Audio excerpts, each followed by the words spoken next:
We are live on YouTube. Let's just make sure we get live on TikTok as well. Where's it at?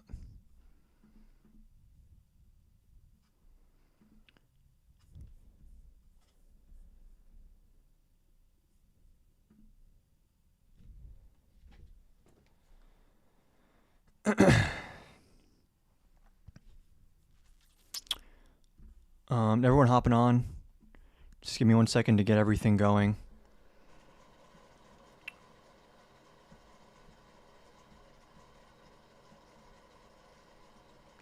Okay. Let's see. Okay. Let's see if we can get some debates going today. If you are hopping on right now, make sure you guys are double tapping the screen. We are not taking friendlies right now under requests. We are looking for debates tonight. Hopefully we can get some debates going. And if not, we'll react to some of the news. I want to talk about the Jerome Powell stuff. My mind is blown by the Jerome Powell stuff. It's unreal to me. Hold on. Who's winning? I don't watch football. I don't know.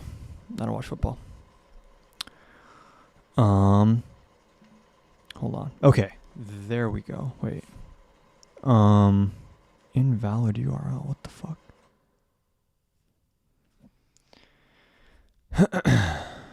Let me just make sure that. Hold on. Stop. Connect to WebSocket. I'm just trying to get the multi-chat going on YouTube. If you're hopping on right now on TikTok, there we go. Okay, it's connected now. I don't like drama politics by. Yeah, if you don't like politics, this is not the live for you. We'll see if we can get some debates today. I'm curious to see if there's any MAGA people out there who are willing to defend the threats against Jerome Powell. This is Banana Republic stuff. This is not normal. How much did George Soros pay you? At $10 quintillion.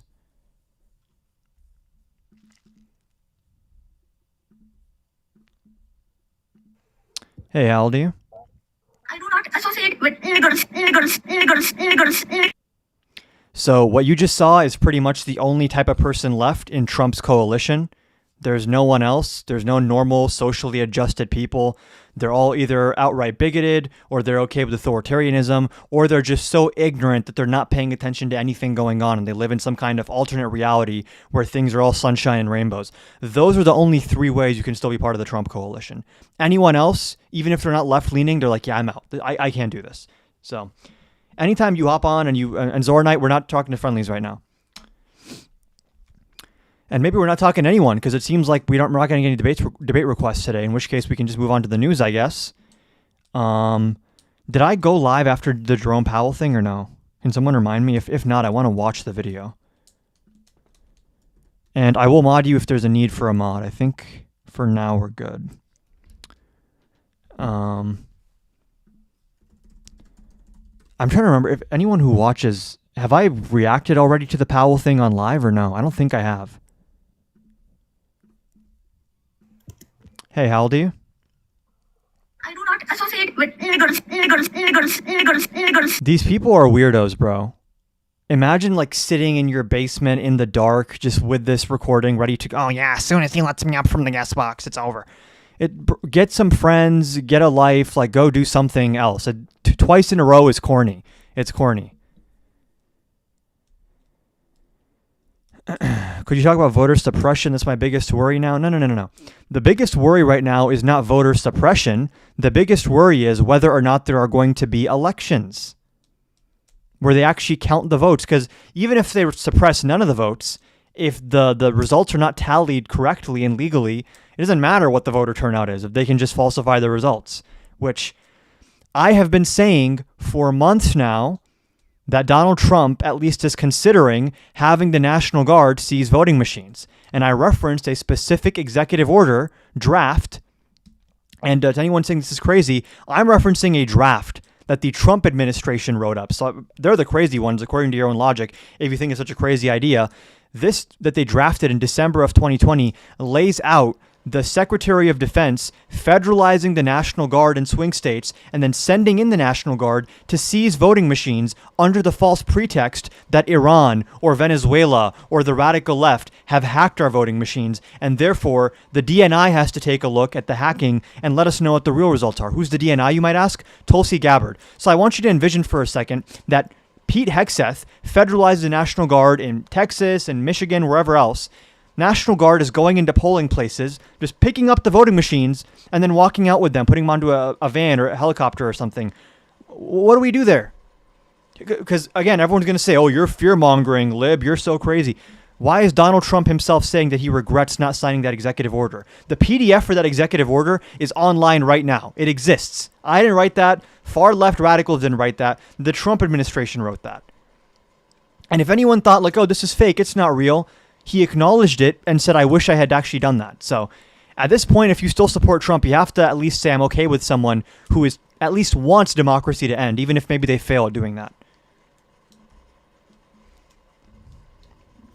Hey, how old are you? I'm 22. And so are you only taking Trumples up here, or? I mean, we're doing debates in general. Did you want to debate on something? No, I was just coming up to say hi. Oh, yeah. I appreciate you for watching, but yeah, we are looking for debates right now. Yeah, right, I yeah. appreciate you watching. Like, it's to a point where I'm not surprised that there are no. I mean, let's place bets. This guest request is going to be another person playing some N-word thing. Watch. Hello. Hey, how old are you? 22. And do you support Trump? No. Oh. I actually saw your Jubilee episode with Cenk Uygur, and I kind of want to debate you on the point you made with him. Sure. Yeah, so can I just understand what you disagree with him on? Because I'm not, a big Cenk fan, but I think populism is a lazy marketing strategy that doesn't really yield results because it's too vague to yield actual substantive results. Populism just says it's like the people versus the elites, and that might sound intuitively good, but for the right wing, the elites are like experts and college professors and Anthony Fauci, and for the left, the elites are like billionaires and stuff. So I just don't like populism.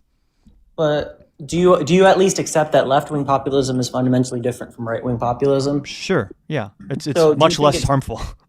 Yeah, well, yeah, obviously I think it's less harmful. I think it's a fundamentally good idea, but don't you think that, and obviously this episode was filmed a while before Zoran Mamdani happened and all that, but I think we can clearly see that left-wing populists are, with Zoran Mamdani's victory, Mamdani's a great in example elections. because, like I said, populism is more of a marketing strategy than a governing strategy, which is why you see populists are popping off in campaigns, but when they actually get into positions of power, they realize that governance is a lot harder than just slogans about how we're fighting the outgroup or whoever is the villain of the story. And Well, Mamdani sure. has pivoted pretty strongly to becoming kind of a technocrat. Like he's very in the details of policy, and he's actually become a lot more, I don't want to say moderate, but a lot more pragmatic through his time in politics. If you Well, compare yeah, I him mean, to years ago. he significantly softened his position on Israel for one. He was saying he was going to arrest Netanyahu, and now he's saying all this other stuff. But I'm just saying more broadly, he used to be one of these leftist revolutionary types. The whole Yeah, I know, system I is know. a white supremacist capitalist, and nothing can ever yeah, be I saw his fixed. 2020 posts. Yeah, so the They're point I'm making is he's now a Yeah. lot more pragmatic, which has been good for him. Sure. So do you not think that left-wing populism as an electoral strategy, in the same way that Trump used right-wing populism to get elected, do you think it's a fundamentally bad idea? So I've always said, populism is very effective. If all you care about is winning elections, populism can clearly work very well. But it's you have to be careful with it because populists can oftentimes overpromise and oversimplify how things work. And then when they actually get into the White House or the Congress, they're like, oh, I have to build consensus and get votes for stuff. It's actually complicated. And Cenk, in our debate, I don't know if you saw the full thing, he told me that he could pass single-payer healthcare in 2 weeks. That's the kind of delusion you get from He populism. said that, and I don't agree with that. And you He's a agree little- that's kind of delusional to even think that's possible? Well, yeah, Cenk is a little bit of a bit of a character, but He is. I mean, if you saw that thing where he was yelling at Charlie Kirk in 2018, and they both crashed out on each other, that was funny and all. But Yeah. what I'm saying is that, let's say you got out and you told voters, okay, on day one, I'm going to start trying to get single-payer healthcare passed, right? Maybe not 2 That's weeks. not how but I would we're- say we should We're going phrase to it. do this. Well, yeah, I mean, we can fine tune it, but we can just say we're going to get single healthcare payment or single payer healthcare. Sorry, Yeah. pass. Okay, this is going to be our number Here's one. what I would do electoral if I was priority. running for president. I would say there's I'm different talking about things. senators and representatives. Well, for more senators, so, it's but- different because senators can't even promise as much as presidents can. Presidents actually have more political capital Yeah, to move yeah, their yeah. entire party in Congress. I would say I yeah, want absolutely. single payer health care. So if you're in Texas, if you're in all of these swing states or like slightly red states, if you want single payer health care, turn out and vote and ensure that you have a senator or a congressperson in your locality and in your state that we yeah, I am can in pressure Texas, together actually. to vote for single payer. You have to actually Well, build yeah. consensus. Well, yeah, absolutely, and I'm going to vote for Tallarico every day. But Based. my point here is that I don't agree with this whole like far left nonsense where they're like don't vote ever. Yeah. And like that's stupid. But Yeah. those aren't serious people. There's that one woman, I forget her name. She's got like blue hair and she's really old and she's like a communist and she tells people like don't vote. But I think I know Madeline who you're Pendleton. talking about. Yeah. Yeah, Madeline Yeah. Pendleton. She's like, "Oh, don't vote." Like that's stupid and all. But what Yeah. I'm saying is, I believe that populism as a like left wing populism as a strategy Mm-hmm. is extremely powerful to win these elections. It's a means to an end, and I know that doesn't sound Sure. great, but So- I think it's a good means to an end. I think And you're don't- making a more sophisticated argument than Cenk made because Cenk also said that populism is like a way that you govern, and I don't think it's true. I think it's more of a campaigning strategy. I have no issue with taking bits and pieces of populism as part of an overall strategy to win elections. I just don't think it's sufficient. I think you need to do more than that. I think you need to actually be able to. I feel like populism also stems from treating voters like little kids who we can't explain policy to. So instead, we have to just tell them it's the mean- good guys versus the bad guys. I mean, the U.S. has like an 80% literacy rate, so Sure. So I think 60 people million become people in more this country intelligent can't read. if you treat them as more like I think in many ways people that participate in American politics have gotten a lot dumber over the last decade compared to like Of the course, Obama of years. course. And I think But- it's because Trump has like lowered our collective IQ a little bit. well, yeah, and he's also mobilized a lot of people who would never vote. before. Exactly. Yeah. So the fact of the but the fact of the matter is those people aren't going to disappear in 2028. They're going to vote forever. I know some people argue that they're just going to like these Trump voters are just going to evaporate in 2028. Not all of them. I think a lot of them are not going to like. If you look at just after I don't Trump, agree. the JD Vance does not have a hold on the coalition the way that Trump did. Well, yeah, I mean, you know, partially because of the whole America First faction Right. talking, basically because of his wife, which is kind of crazy. It But is crazy, but the point that I'm making is Trump can unify the tech oligarchs and the racists and the like poor manufacturing Yeah, in a white way JD people, like Vance all can't. these different groups. yeah, and that's something JD Vance can't do. But Yeah. again, like let's say JD Vance wins, you know, whatever. I have a very strong feeling that those Trump voters in 2028 are not gonna just dig themselves into a hole and bury them, like not vote. Right? They're gonna come out. The question and the is how question of who much? they. I think that now obviously they're not going to beat Trump's numbers, but Sure. they're going to come out and they're going to vote. We're not going to have a 2008, 2012 style like victory. Even 2016, like, you know, Trump Sure. lost the popular vote by 7 I disagree. million. I think that So- the 2028 presidential election, if we have free and fair elections, is going to be a pretty one-sided blowout that is going to be similar to 2008. See, I don't agree with that. I think Foreign that's overly entanglements, optimistic. economic confusion, a president who's historically unpopular, all of the downside that existed for Bush going into 2008. Whoever's Yeah. the Republican nominee in 2028 is going to be shouldering all of those negative connotations and associations.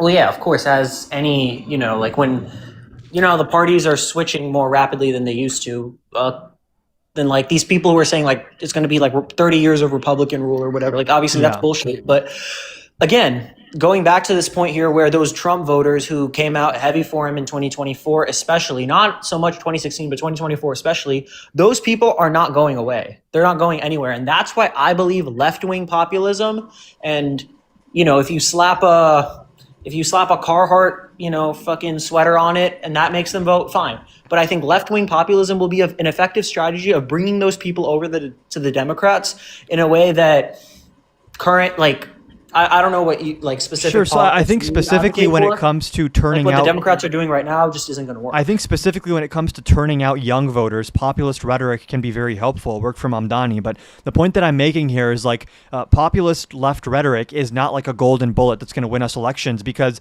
if you actually look, people don't like to talk about this.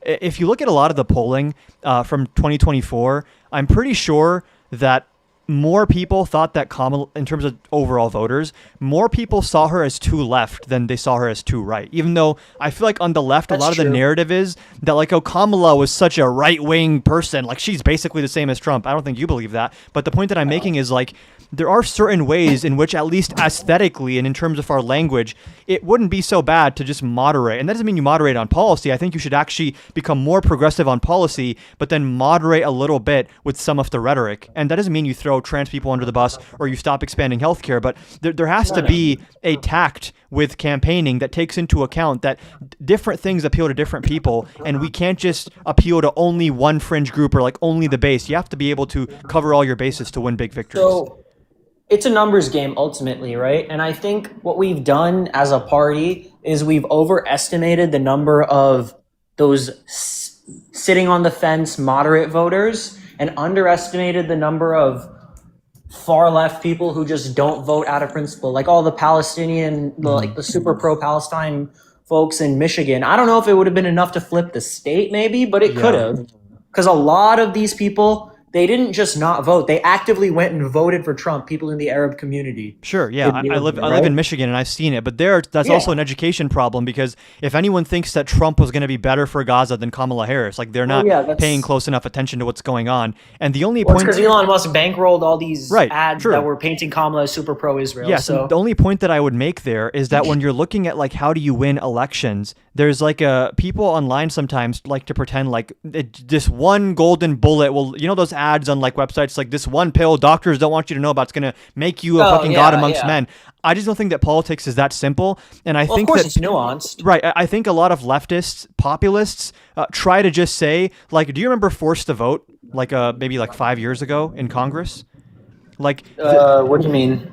there was this is when they were voting to make Pelosi the speaker again, I believe. So this was under Trump's first term, and there was this big segment of people on the left that were saying AOC and the squad should force a vote on Medicare for all, and then when all these establishment Democrats don't vote for it, they're gonna lose their races and everyone's gonna hate them because they didn't support Medicare for all. Yeah, it's just like that was obviously not gonna happen. Like the country is not as left as some people think it is.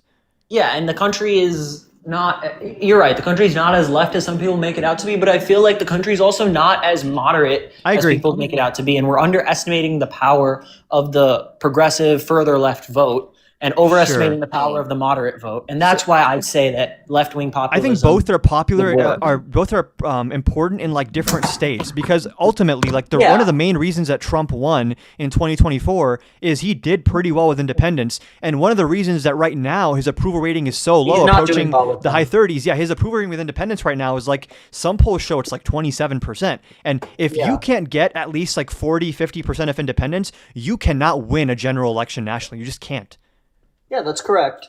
But again, do these independents vote on like left or right? Like, okay, this person's moderate, this person's like, they thought Kamala was too left. How many of these independents genuinely didn't vote for Kamala and voted for Trump because they thought Trump was like more moderate? Absolutely no one. I disagree. I disagree. I think Trump in his 2024 campaign, people who are involved in politics saw the extremism, but a lot of like what people call low information voters, they saw Trump as like just a pragmatic businessman with common sense who's like not super ideological. The entire podcast circuit he did, where he went on like Aiden Ross and the Logan Paul podcast and Joe Rogan, he wasn't going on there and saying like, I want to go after all my enemies. He was saying, listen, I just want common sense. I just want business to do well. Like, he's very good at framing himself as being like above the fray and apolitical. I actually think, and I think polling shows this, that the average voter that voted in 2024 probably saw Kamala Harris as more ideological than Trump, even though it's not true. I mean, that's where we're going to agree to disagree, because I feel like, and obviously it would be impossible to test this statistically, like, you know, like it's impossible to go to every single Trump voter. Sure, I mean, there's national polling on this, but... Yeah, but the national polling, like, what does it ask? Is Trump more right-wing than Kamala is left-wing? Like they'll ask questions about Kamala Harris. Do you think she's too liberal, just right, or like too conservative? And they'll ask the same things for Trump. And I believe the numbers I've seen before showed that, like, especially with independents, it's not that Trump isn't extreme. It's that he was very smart about giving different messages to different people. So if you're watching a Trump rally during 2024, he sounds unhinged and extreme and fascistic. But if you're watching Trump on the Joe Rogan podcast, he just sounds like this kind of goofy, kind of silly dude who just is a businessman. Well, yeah, he's an entertainer. The reason he won is because he told 10 different things to 10 different people. Like everyone had a different image of Trump in their head when they voted for him. That's the entire issue. And Democrats suck at doing that. Democrats have such a homogenous PR going on where it's like everyone kind of sees them the same way. You're 100% right on that. But once again, sorry, we've kind of strayed pretty far from what we were talking about. But more like concentrated, and I'm going to drop down after this because I want to give someone else what I believe is there's going to be a faction of the Democratic Party that says we need to moderate, we need to appeal to the center, we need to come together. And I believe that they need to just shut up and we need to go further left than we currently are. So I think we need to moderate in our rhetoric and how we campaign, and then we have to become more progressive in our actual policy. Because I think the American people, they like progressive policy, but they kind of like centrist messaging at least. Because you have to be able to frame these things not as ideological, but as like, I'm just a common sense problem solver. I think that's the vibe people kind of want. And you can still push for single payer and like all these progressive policies, but when you frame yourself as being very ideologically captured, I think the average American kind of wants someone who is like a little bit less like overtly focused on ideology and like, this is, if you don't believe these 5 points, you're like, you're not in the club. Well, I think that's what Democrats have been doing. They've been very like respectability politics, and they haven't been willing to just I'm not saying respectability. They should be a right? lot more aggressive and a lot less filtered when it comes to like their language. I'm saying like ideologically, like for example, I don't think it's smart to brand yourself a democratic socialist in a national election. Even if you have all the beliefs of a democratic socialist, it's like, it's not worth the label. Like just don't call yourself I can 100% agree with that. Yeah. Like, even if you have all the same beliefs, right? That's why Bernie keeps losing, but sure. More specifically, what I meant is we need to like ratchet the Overton window over to the left, right? I agree. So, and the only way we're going to do that is by being like, Trump says something insane, you say something 10 times crazier, right? Like Trump says that Haitians are eating the dogs and the cats, you say the Republican National Convention served fucking ground dog for like dinner. I don't like, think that is the way to proceed. That's how I'm viewing it. Because I feel like that turns into a really weird tit for tat where there's like no such thing as truth anymore. Yeah. I think the thing to do is to point out that like the reason people supported Trump in 2024 is they thought that he was actually going to lower prices and like deport dangerous criminals. And he's not deporting dangerous criminals. He's deporting random people and in some cases even detaining citizens. And in terms of prices, prices are going up for goods. What you have to be able to do is say, make Trump look crazy. I feel like when people kind of match his energy, it almost normalizes him. If you kind of just stand there and like make like, bro, like what the fuck are you doing? I feel like people have to take that tack with him. I don't know if you saw the Jonathan Swan interview with Trump in 2020, where Trump was like, read the manuals, read the charts. And the guy was like, what manuals? Like what charts are you talking? If you just treat Trump like he's a dumbass, like to his face, I feel like that's the most successful way to deal with him. Where you just kind of treat him like a little kid. Like, what do you think of Gavin Newsom's approach? Obviously, Gavin Newsom's a little I pray to God that Gavin Newsom's not the nominee in 2028. Yeah, me too. But like, what do you think of his like he's the like what I'll say about him? And obviously, if Kamala was too centrist for me, obviously Gavin Newsom is. But sure. What I'm saying is, what I can agree with is the fact that he's willing to go after red state governance. Like he's willing to go out and say red states are crime-ridden. Oh, sure, right? But and the thing is, that's what I think. You have to do that while saying, all you red state voters, you guys vote for these people. They do not give a single fuck about you. Yeah, and they keep fucking you. And like, there's so many reports of Trump talking shit about his own followers. To everyone in here who's like super MAGA. During January 6th, when Trump was watching the riots on TV, he was really happy about the riots, but then he complained to his staff that the people looked too poor and too low class. Like, he sees his supporters. That's pretty funny. He sees his supporters as like stupid poor people who will support him no matter what. And they don't even realize he sees them that way. I mean, he's not completely wrong, but yeah, he's not. Yeah. He definitely figured out how they work to be winning their support over and over again. But yeah. Anyway, I'm gonna drop down, but I'm glad you clarified. Yeah. I can actually agree more with what you said. Yeah, likewise. I appreciate the question. Thank you. Yep. Bye.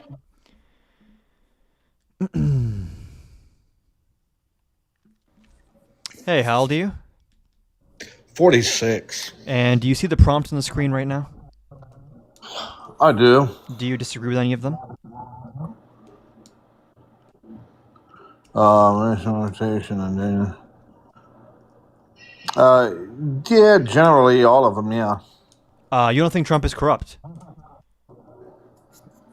No more than previous Previous presidents? presidents and politicians. Sure. No. So, like, which other presidents have launched a cryptocurrency where they're accepting large sums of money from like anonymous foreign donors and then inviting them to the White House?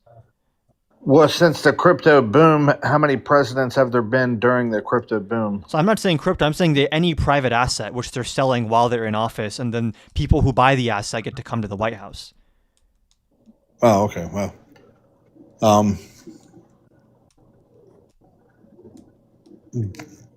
okay.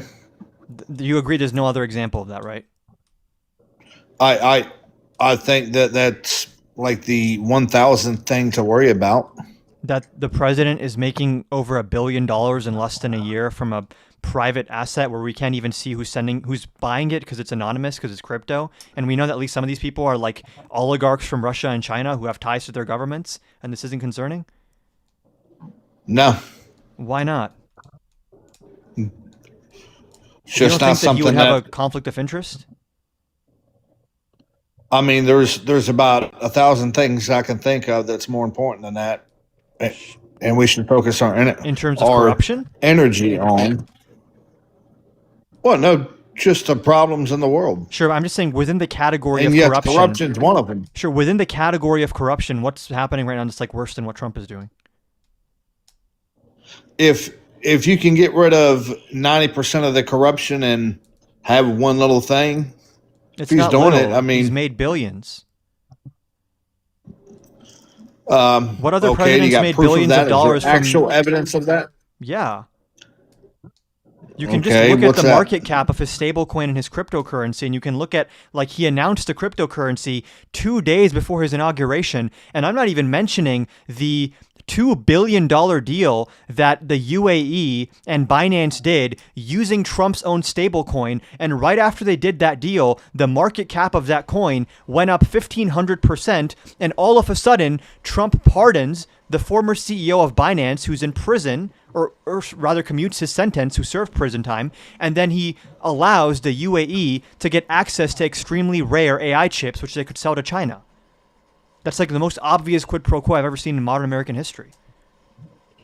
I didn't see any kind of connections like that. I know you didn't see it, but like it's because Trump doesn't want you to see that kind of stuff, right? He wouldn't want you to know that. But even coming from your side, there's nothing of actual proof that can actually link all of that together. Well, no, so. well, hold on. They asked Trump, "Why did you pardon this guy?" And he said, "Are you ready? I don't know who he is." He didn't present like so he didn't somewhere present along us the way, like somebody needed him to be pardoned. yeah, and you understand, like, did you understand what I just laid out to you in terms of the situation? Like, he launches a Yeah, stable so coin. Trump didn't know who he was. He launches a So why stable did Trump- coin, which no one's using this stable coin. It's gathering dust, right? And then all of a sudden, the UAE and Binance make a deal in that stable coin, a $2 billion deal. And then all of a sudden, the UAE gets AI chips and Binance gets their CEO pardoned. And you like don't see the connection there? You think it's all a big coincidence? No, there's other things that you know What? that I guess has taken precedence over the last year or so. So I'm just saying, like, I'm assuming you care a lot about like the fraud in Minnesota and stuff like that. yeah, it's. But then it's why well aren't over- we concerned when the It's president well is over using $7 billion. right? Why aren't we concerned when the president is leveraging government power to enrich himself to the tune of tens of millions, hundreds of millions, and even billions of dollars? Well, that's politics, but No, it's a not. taxpayer I asked money you who isn't else has going done away, that. is it? Who else has done that though? If it's just politics as usual, who else has done that? Right. So how does that affect the taxpayer? It affects all American citizens when the president How? has multiple financial conflicts of interest where oligarchs from other countries No, I'm are talking giving him about- large sums of money. I'm talking about taxpayers. How does it affect taxpayers? Well, when Trump gives access to the UAE extremely advanced AI chips, which the whole reason we hadn't been giving them to the UAE is because they were probably going to sell them to China. And then Trump just allows them to do that. Coincidentally, G42, the So specific you're saying that subcontractors, Trump allowed the sell from UAE to China? he allowed the US to give extremely rare AI chips to the UAE around the same time he pardoned the CEO of Binance, around the same time that the UAE and Binance used his previously fringe stablecoin I don't think to they do a got the $2 good billion stuff, though. deal. Right, but I don't think they got the good stuff. No, that's specifically, they got the best stuff. That's exactly so what the he allowed top them to get. level chip. No, Yes. I'm pretty sure they did not get the top level chip. You can They just, got the previous or two versions. you can just back. look up Trump allows G42 AI chips, which is a specific UAE Well, company. No, I don't care what Trump Yeah, says or anything US like that. I care approves- about what hold the on. people U.S. green that were lights actually involved in all that stuff. U.S. green lights AI chip exports to Gulf tech giants after Saudi Crown Prince's Washington visit. There's multiple Yeah, but they articles on this, also and said- specifically on G42, Yeah, but which they also said it G42, wasn't the, just to be clear, it's not just premier like, chip. hold on, let me just be clear. It's not just that it's the UAE and Binance. It's a specific company in the UAE called G42, and G42 made this deal with Binance, and then specifically G42 is given access to these chips. And again, he pardoned someone, the former CEO of Binance, who was in prison, or at least found convicted on like allowing fraud to take place and like trafficking to take place on Binance. Okay. You don't care that he's pardoning Cool like story. extremely dangerous criminals for monetary benefit? Again, I think there's other things to worry about. It seems like you just don't want to worry about this because it's Trump doing something really bad. And if you admit that he's doing something really bad, you'd have to admit that maybe the Democrats are actually better than Trump. But you don't want to do that. So, would you say that these politicians in Washington and previous presidents have done things to benefit from their position? Sure. I don't think people in Congress should be trading stocks at all. Yeah, cool. But I also right. understand that when we're talking about people in Congress trading stocks, we're talking about maybe the tens of thousands or hundreds of thousands of dollars cumulatively. When we're talking about Trump, we're talking about like billions of dollars of corruption here. So, you would agree he is a billionaire, right? Yeah, Okay. sure. There's a lot of people that says he's not a billionaire, but at least He's you're one of them. definitely That. one now. He's made himself one if he wasn't before through his like scams. you know? Oh, yeah, right, yeah. Like, Of course. I just like, are you someone who's broadly concerned with like fraud? I am concerned with fraud. I just think So like, does it not concern you that Trump when is a like group of people the most do it fraudulent for person to like? decades and decades and Does it take not advantage concern of you the that- American taxpayer Sure. Does it not and concern you that absolutely Trump? screw people on both I'd sides like of to the respond. aisle. Like, does it not concern you that Um, Trump is like clearly the most fraudulent person to hold and the then office of the when president in the people get 21st tired of century? and an outsider comes in and throws a monkey wrench into the engine, I'm just asking why you don't care that I Trump don't is a want to hear you fraudster. complain that he's corrupt. He's a fraudster. Like, he's a career fraudster. I don't know why you don't care about that. I don't want to hear that he's a fraudster. Well, I know you don't want to hear it because I think you're biased Because in you and favor all of those Trump. people that are saying that need to look in the mirror and apply that to yourself. Sure, and I asked you what Democrats are doing what Trump is doing, and you didn't have any examples because there are none. How many Democrats have done what Trump has done? Yeah. As far as what? As far as making billions of dollars or even tens of millions of dollars from selling Well, the private... guy's already a billionaire. No, I mean, but during their time in office... From and it's my selling, understanding during- his name isn't on any of these companies. During their time in office, using their public position to enrich themselves. His name is not even It's in those called... businesses. It's called Trump Coin. Yeah, which is owned by what? Him and his family. No, what companies own that Trump coin? I'm a World Liberty Financial? Yeah, there's two businesses or two Yeah, why two is Trump not organizations divested that own from... that. Why is Trump not divested from his businesses? And also, crypto can be held like personally also. No, I'm saying that's the businesses that own that. Why is Trump holding for-profit businesses while he's president? It's my understanding he's not. Do you got proof that he is? Yes, he was interviewed about it, and he said, yeah, I didn't divest because it turns out no one really cares. The New York Times interviewed him last week, the same day that Renee Nicole Good got shot and killed. He did an interview with the New York Times, and they asked him about all these conflicts of interest, and he just said, "Yeah, people were really mean to me last time, so this time I figured, who really cares anyways." So. No, I didn't see that. Yeah. Yeah, I didn't see that interview. Right. So I would have to watch that But before making. what about an his assessment. history of fraud, like charity fraud and Trump University telling homeless people to max out their credit cards? Seems kind of messed up. You know that he did Well, that, there's a right? little more to the story He instructed his than that. employees in Trump University to go to very, very poor people and encourage them to max out their credit cards to buy the most expensive plan at Trump University. Or when Trump started the Trump Foundation charity, which was spending $20,000 to buy portraits of Donald Trump and then putting up those portraits in private businesses like his restaurants. That's pretty scummy behavior. I don't think it quite played out that way. It did. I can show you the pictures of the paintings that they bought with charity money. Well, And- it man, could you have want to been talk about just fraud? A couple of aggressive. You want to talk about fraud in our politics? promoters. If you want to talk about fraud There's in our no politics, evidence that's what he was asking. no, there is evidence. for them to The do. Trump family admitted wrongdoing in court here because they're found liable. The Trump family admitted in court. They had to admit that there was wrongdoing here. And speaking of fraud and just fishy stuff going on, why was Trump's charity organization bankrolling the election campaign of Pam Bondi?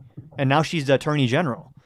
And then she also went easy on them with the Trump University case. Isn't that weird? Well, I hate to break it to you, but that's how politics works. No, It's been that way for years. Where have you been? You're saying that everyone does this, but you've yet to give me a Yeah. single example of anyone else doing it. Yeah, Joe Biden, What did Joe Biden do? Obama. Okay. You're just Hold saying on. names. No, all right. So why did he appoint the Secretary of Health? Why did Biden appoint the Secretary of Health? Yeah, I don't know. You can tell us. whatever It that seems like you have an person's answer. name was, the trans. Yeah, the trans. Why did Biden pick that dude? You'd have to ask to Biden. I'm sure he's spoken be in about that it. role. I don't know why that's You don't relevant. think you don't think that there's some behind the scenes money with that? If you can show me the behind Do the you scenes think money. that he's looking like, hey, this person is really good for Wait, this can you just job? show us the behind the scenes I mean, money then? If it's so Could obvious. you actually imagine him saying that? No, because notice like- how when I bring up examples of Trump's corruption. Hold on. there's no evidence Just hold on. When I bring or up no examples, sensical just hold on. way Wh- for him just, to just pick wait. a person Just wait. like Hold that. on. When I bring up examples of Trump's corruption, I'm giving you changes in the market cap of his currency, in the ownership stakes, and decisions that were made. And you're just saying Biden. I bet you he was corrupt. I just feel like he was. Do you have any evidence for this? Yes. Everything that Trump does is under a microscope, and everybody else gets away with shit. No, Trump is given mean, way it is more what it second is. chances than anyone else in American politics. Nah, dude, nah. That's true. Well, the thing is Democrats don't even need a chance because they never need a chance. Really? Eric Adams, Bob Or second Menendez. chance at all. Eric Yeah, Adams, never. Bob Menendez, all the Democrats that were indicted under Joe Biden's presidency, all the Democrats that were prosecuted by deranged Jack Smith. You mean the ones that weren't continuously moving and shifting to the left? No, They the said, ones that were found being corrupt. I mean, I'm left, but not extreme left. No, Are no, you no, talking about no, those no, no. people that didn't go to the extreme left? No, the ones that were accepting financial like gifts. Eric Adams. The ones Hell, that were De corrupt. Blasio. The De Blasios. Well, not De Blasios. Why are you avoiding the point? The You're brothers, saying not De Democrats Blasio. never face consequences for anything, and everyone's so mean to Trump. Poor little Trump, everyone's so mean to him. Trump has been given second chances that no one else would be given. Biden's DOJ, Andrew Cuomo. Biden's DOJ slow walked their investigation. Cuomos Let me have finish. come out against hold on, you guys. hold on. You're changing the subject. You don't address anything I say because you want to change the subject. It's getting a little weird. No, I'm not changing the topic. You at are. all. You've changed the topic about 3 times in No. this conversation. No. You Yes, told me to yes. give you an example, and I did. No, but you're not addressing anything I'm saying. Even the whole chat's been calling you out for pivoting. So you asked me to provide an example of how Joe Biden. Did anything even remotely close to Trump's level of corruption during his time as president? Yes, and then I referred to that Secretary of Health But you who didn't give was any that evidence. trans evidence. They were the the head of You're just stating a fact of reality that they Department of were a Health. secretary of Department of Health. What's the evidence that he like paid them to be that? I'm I don't even saying know what you're that alleging. I'm saying behind the scenes, when it comes to politics, you have these special interest groups that pay into your campaign, and in return, you appoint one of their people, fingers quote people. Okay, I asked you for an And example of that's how corruption these like individuals Trump's. get into those positions. Number one, you still have provided no evidence here. Number two, I asked you for an example of I corruption. just did. Hold on. I asked you for an just example. did. I asked you for an example of corruption like Trump's corruption, which is selling stuff as president to make money. How's that not clear? Yeah. What I did mean- Biden sell to make money while he was president? Then take them to court. His own DOJ is going to take him to court? No. Oh, you can get a special counsel. You really You can think have a that congressional investigation. You really think that Pam Bondi would ever appoint a special counsel to look into Trump? Come on. Come on, bro. I mean, Come if on. it's that bad, right? If it's that bad, yeah. But it ain't that bad. Pam Bondi does anything Trump tells her to do. I don't know if you've been paying attention to American politics. No, actually, I think that he needs to fire Pam Bondi because she's not doing enough. Not doing enough about what? Like the whole Letitia James. You mean those Ordeal. bullshit Letitia James and James Comey cases that were laughed out of court because they were so weak? Well, yeah, that's the thing. Because why would you put up a prosecutor that's never prosecuted a case in her life? I can tell you much why. less I can tell you a why. big one like this. I can tell you why. What dumbass picked this lady? I can tell you why. I will say Lindsay that, Halligan. but Lindsay had Halligan. a Lindsay knowledgeable Halligan. person Lindsay been there, Halligan. Letitia James. Lindsay and James Halligan. Comey would have ended up Lindsay in jail. Halligan, who is the person that Trump made the U.S. Attorney for the Eastern District of Virginia, who has zero experience as a prosecutor, she was given that position because she was one of Trump's personal lawyers, and the person who was there who was qualified refused to indict James Comey and refused to indict Letitia James because he said there's not really probable cause or take this to a grand jury. And Trump said, no, I want them indicted. If you're not going to do it, I'm just going to put my personal lawyer in that position to do it. So yes, you're right. There was extreme corruption there as well. Yeah, because had Yeah. they not done that and brought in a real prosecutor, then Real they'd be in jail. prosecutors did not want to touch that because there was no actual crime there. So you had to put a loyalist in. There was No, Eric Siebert said, I'm not doing this. Oh, There's nothing sure. here. crimes. And who appointed Eric Siebert? If you say so. Do what? Who appointed Eric Siebert? I'm not sure. Let's look it up. The district Not sure judges how of our that- court today unanimously appointed Mr. Siebert to continue his role in May 21st of 2025. Who was president then? Well, that'd be the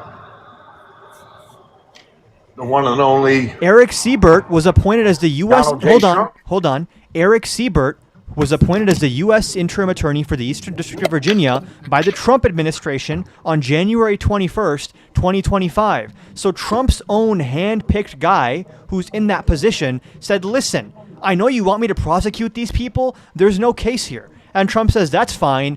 Get the fuck out of the position. My personal insurance lawyer now is going to fill that position, and she's going to be so bad at her job that she doesn't even know how to secure a fucking indictment properly. She didn't even get the full grand jury to sign off on it.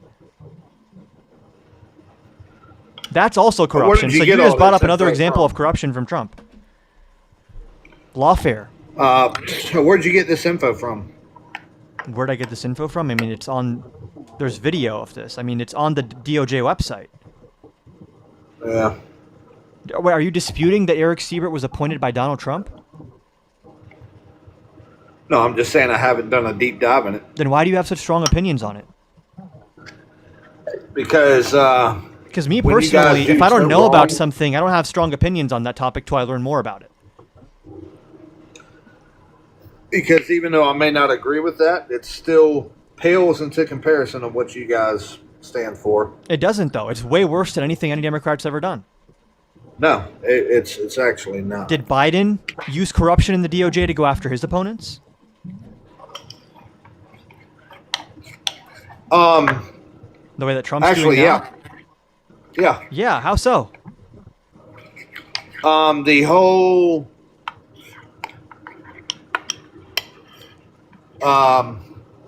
The whole Brett Kavanaugh type of thing, the Trump investigations. What's wrong with the Trump investigations? Yeah, the Trump investigations. The DOJ ones? No, not the DOJ. The ones that like New York. Oh, what does Biden have to That do with was- that? I thought you were saying the DOJ Being backed by investigations. the Biden administration. But yeah, they've done several things. But Biden has connection to the DOJ, not like the New York State Attorney General or whatever. Right. Yeah. So do you think that the federal indictments Think so. against Donald Trump were like biased or unfair? Oh yeah. Oh yeah. Absolutely. The Jack Smith ones? Yeah. How? Didn't he drop that? How are they Did he drop biased? those cases? Did he drop those cases? Because Trump won, not on the merits. Oh, okay. So what Got was it. wrong with the cases? How many felonies did he get? I'm just going to ask you again, what was wrong with those cases? You just made the claim that they were Because biased cases. What was Just wrong with them? Absolute bullshit. Right, what was bullshit Yeah, about them? biased cases. Right, what if he didn't run specifically- for president, those cases would have never been brought forth. Right, so what specifically about those cases is so like bad or fake or weak or whatever? There was the January 6th indictment It and the was just classified bringing documents forth- indictment. I'll even tell you what they are. Do what? I'll even tell you the two DOJ indictments were the classified documents case and the January 6th case. So were both of those corrupt to you or like improper or whatever? Or just one of them or what? I think once you pull back the curtain, yes, it was corrupt. Both of them were? Did you see Can you just answer the question? It's a very straightforward Senator question. Grassley's memo A very straightforward question. report out? This was about It's I don't know, a about very fi- simple question. Do you 4 or think 5 that months ago. do you think that both of the DOJ indictments against Donald Trump were like bullshit, or do you think one of them was legit and the other one was fake, or what? Yeah, Yeah, what? both. Both fake? Yep. Why is that? Like, Because what I in the think that indictment is the smoking gun that proves that? just all of the operations going on from Like what? Georgia? Like the case against Trump in Georgia. That's not a DOJ for case. You're changing the subject. I'm asking about the election DOJ interference, cases. but that it was all one organized effort. Right. So is what was what it wrong was. with the DOJ? How was the DOJ like thing an organized effort and like a fake case and stuff? The two Oh, which federal one? Give me a indictments. specific example. Huh? On which one? Which case? So the two federal cases, like I told you, were the classified documents case and the January 6th case. You said both of them were illegitimate cases. I'm just asking why. Why do you think Yeah, that? the January 6th committee was a fraud, and then No, the January 6th criminal indictment against Donald Trump. That's different from the committee in the House. Not the same thing at all. Yeah, I think it was bullshit. Yeah, Yeah, how so? because there's no evidence that he, the misleading information that they put out and made it seem like that Trump said nothing but negative things. so but when you're it came saying down you're to saying it- that there was no evidence in the January 6th case? No, I'm saying that there's no evidence that he incited an insurrection. That's not what he was charged with. So I don't know why you bring that up. So why does everybody keep saying insurrection? That's not what the indictment What was is he charged for. with? Defrauding the United States, conspiracy against rights, obstructing an official proceeding. Because you know he tried How? to do a coup in 2020? The fraudulent elector scheme How? where he falsified documents, slating false slates of electors to try to overturn the results of the election. Engaged in criminal fraud. Yeah, it's my understanding he had nothing to do with that. No, So, he instructed people to do it. That's part of the indictment. right. Yeah. I mean, that's what he gave the speech about on January 6th. I don't know if you know that.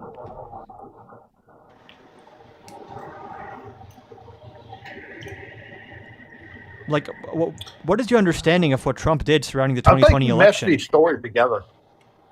Huh?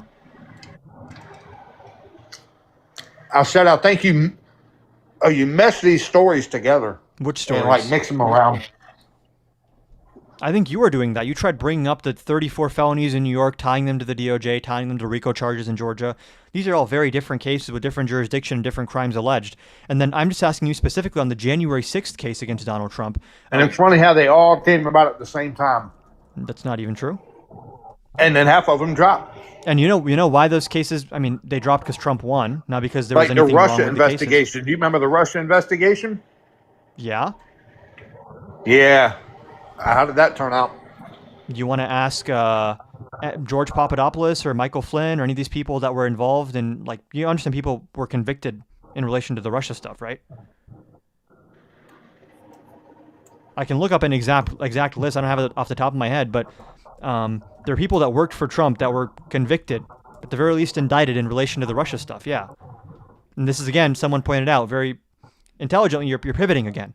So what is wrong with the January 6th case against Donald Trump? He didn't. He held a rally, and they said march down, peacefully protest.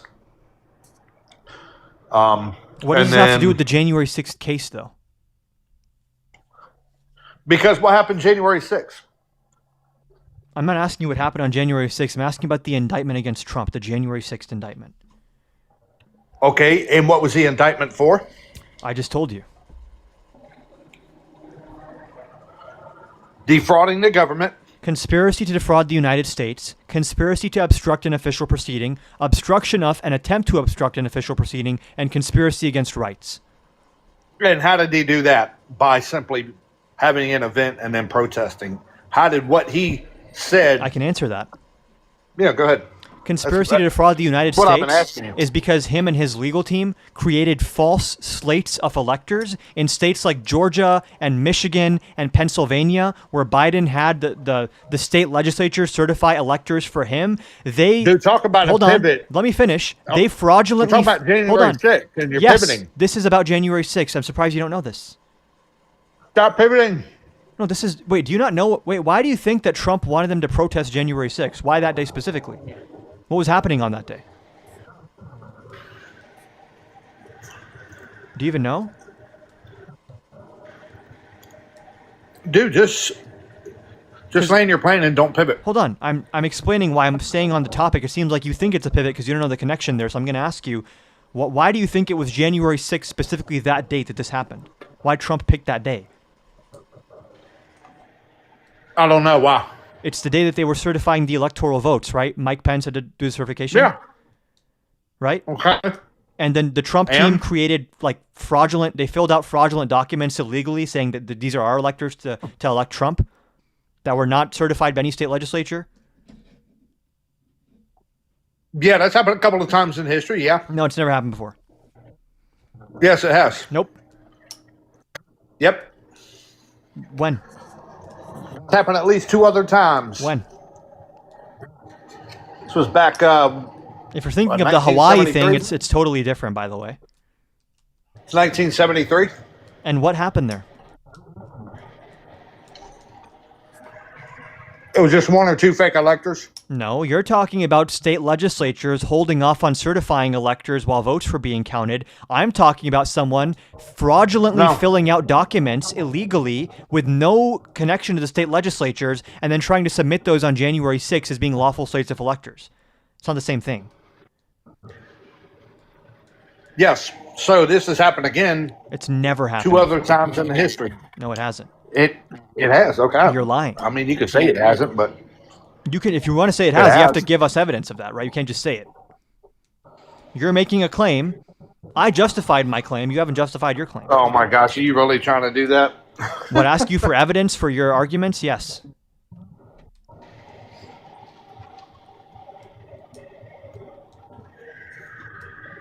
When again in Sweet, history man. did a president lose an election and then fraudulently fill out slates of electors that were never certified by state legislatures or even notified state legislatures and got any kind of agreement from them and then pressured the vice president to certify the other electors that were illegal and fraudulent? When has that happened?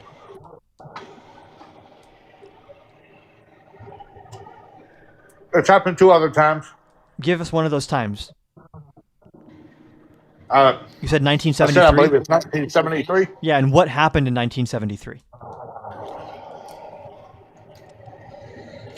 It was something about they went to go submit the electors,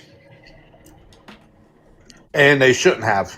It was there was like 1 or 2 of them. Let's just look it up. But yeah, it's happened before. Who was running in that election?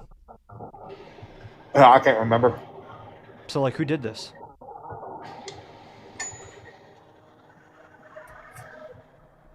Oh my God, dude! Just give me a second. Okay. I think you're thinking of the 1960 Hawaii situation, which I brought up earlier. I don't know what 1973 is. And I believe that's one of them. And you know, we can compare and contrast, but it's the same thing. They're actually, the entire point is that they're different, right? Because in the Hawaii situation, the governor and the state legislature were actually involved in certifying the electors. In 2020, they tried to go around the state legislature and the governors, right? That's the criminal part of it. The difference is the criminal part. So you're very close there.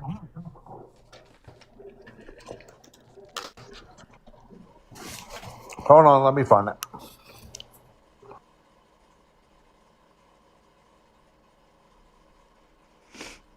It's not 1973. I already spoiled it for you. It's Hawaii 1960. It was the Kennedy election. Kennedy versus Nixon, I think.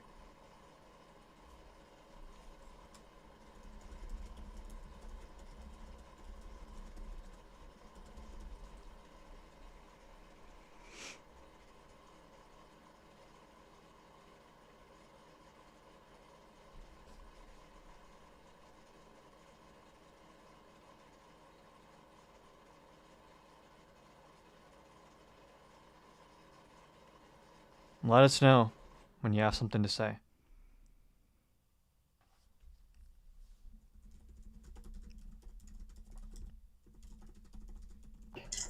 Yeah, I'm pulling it up now. Okay.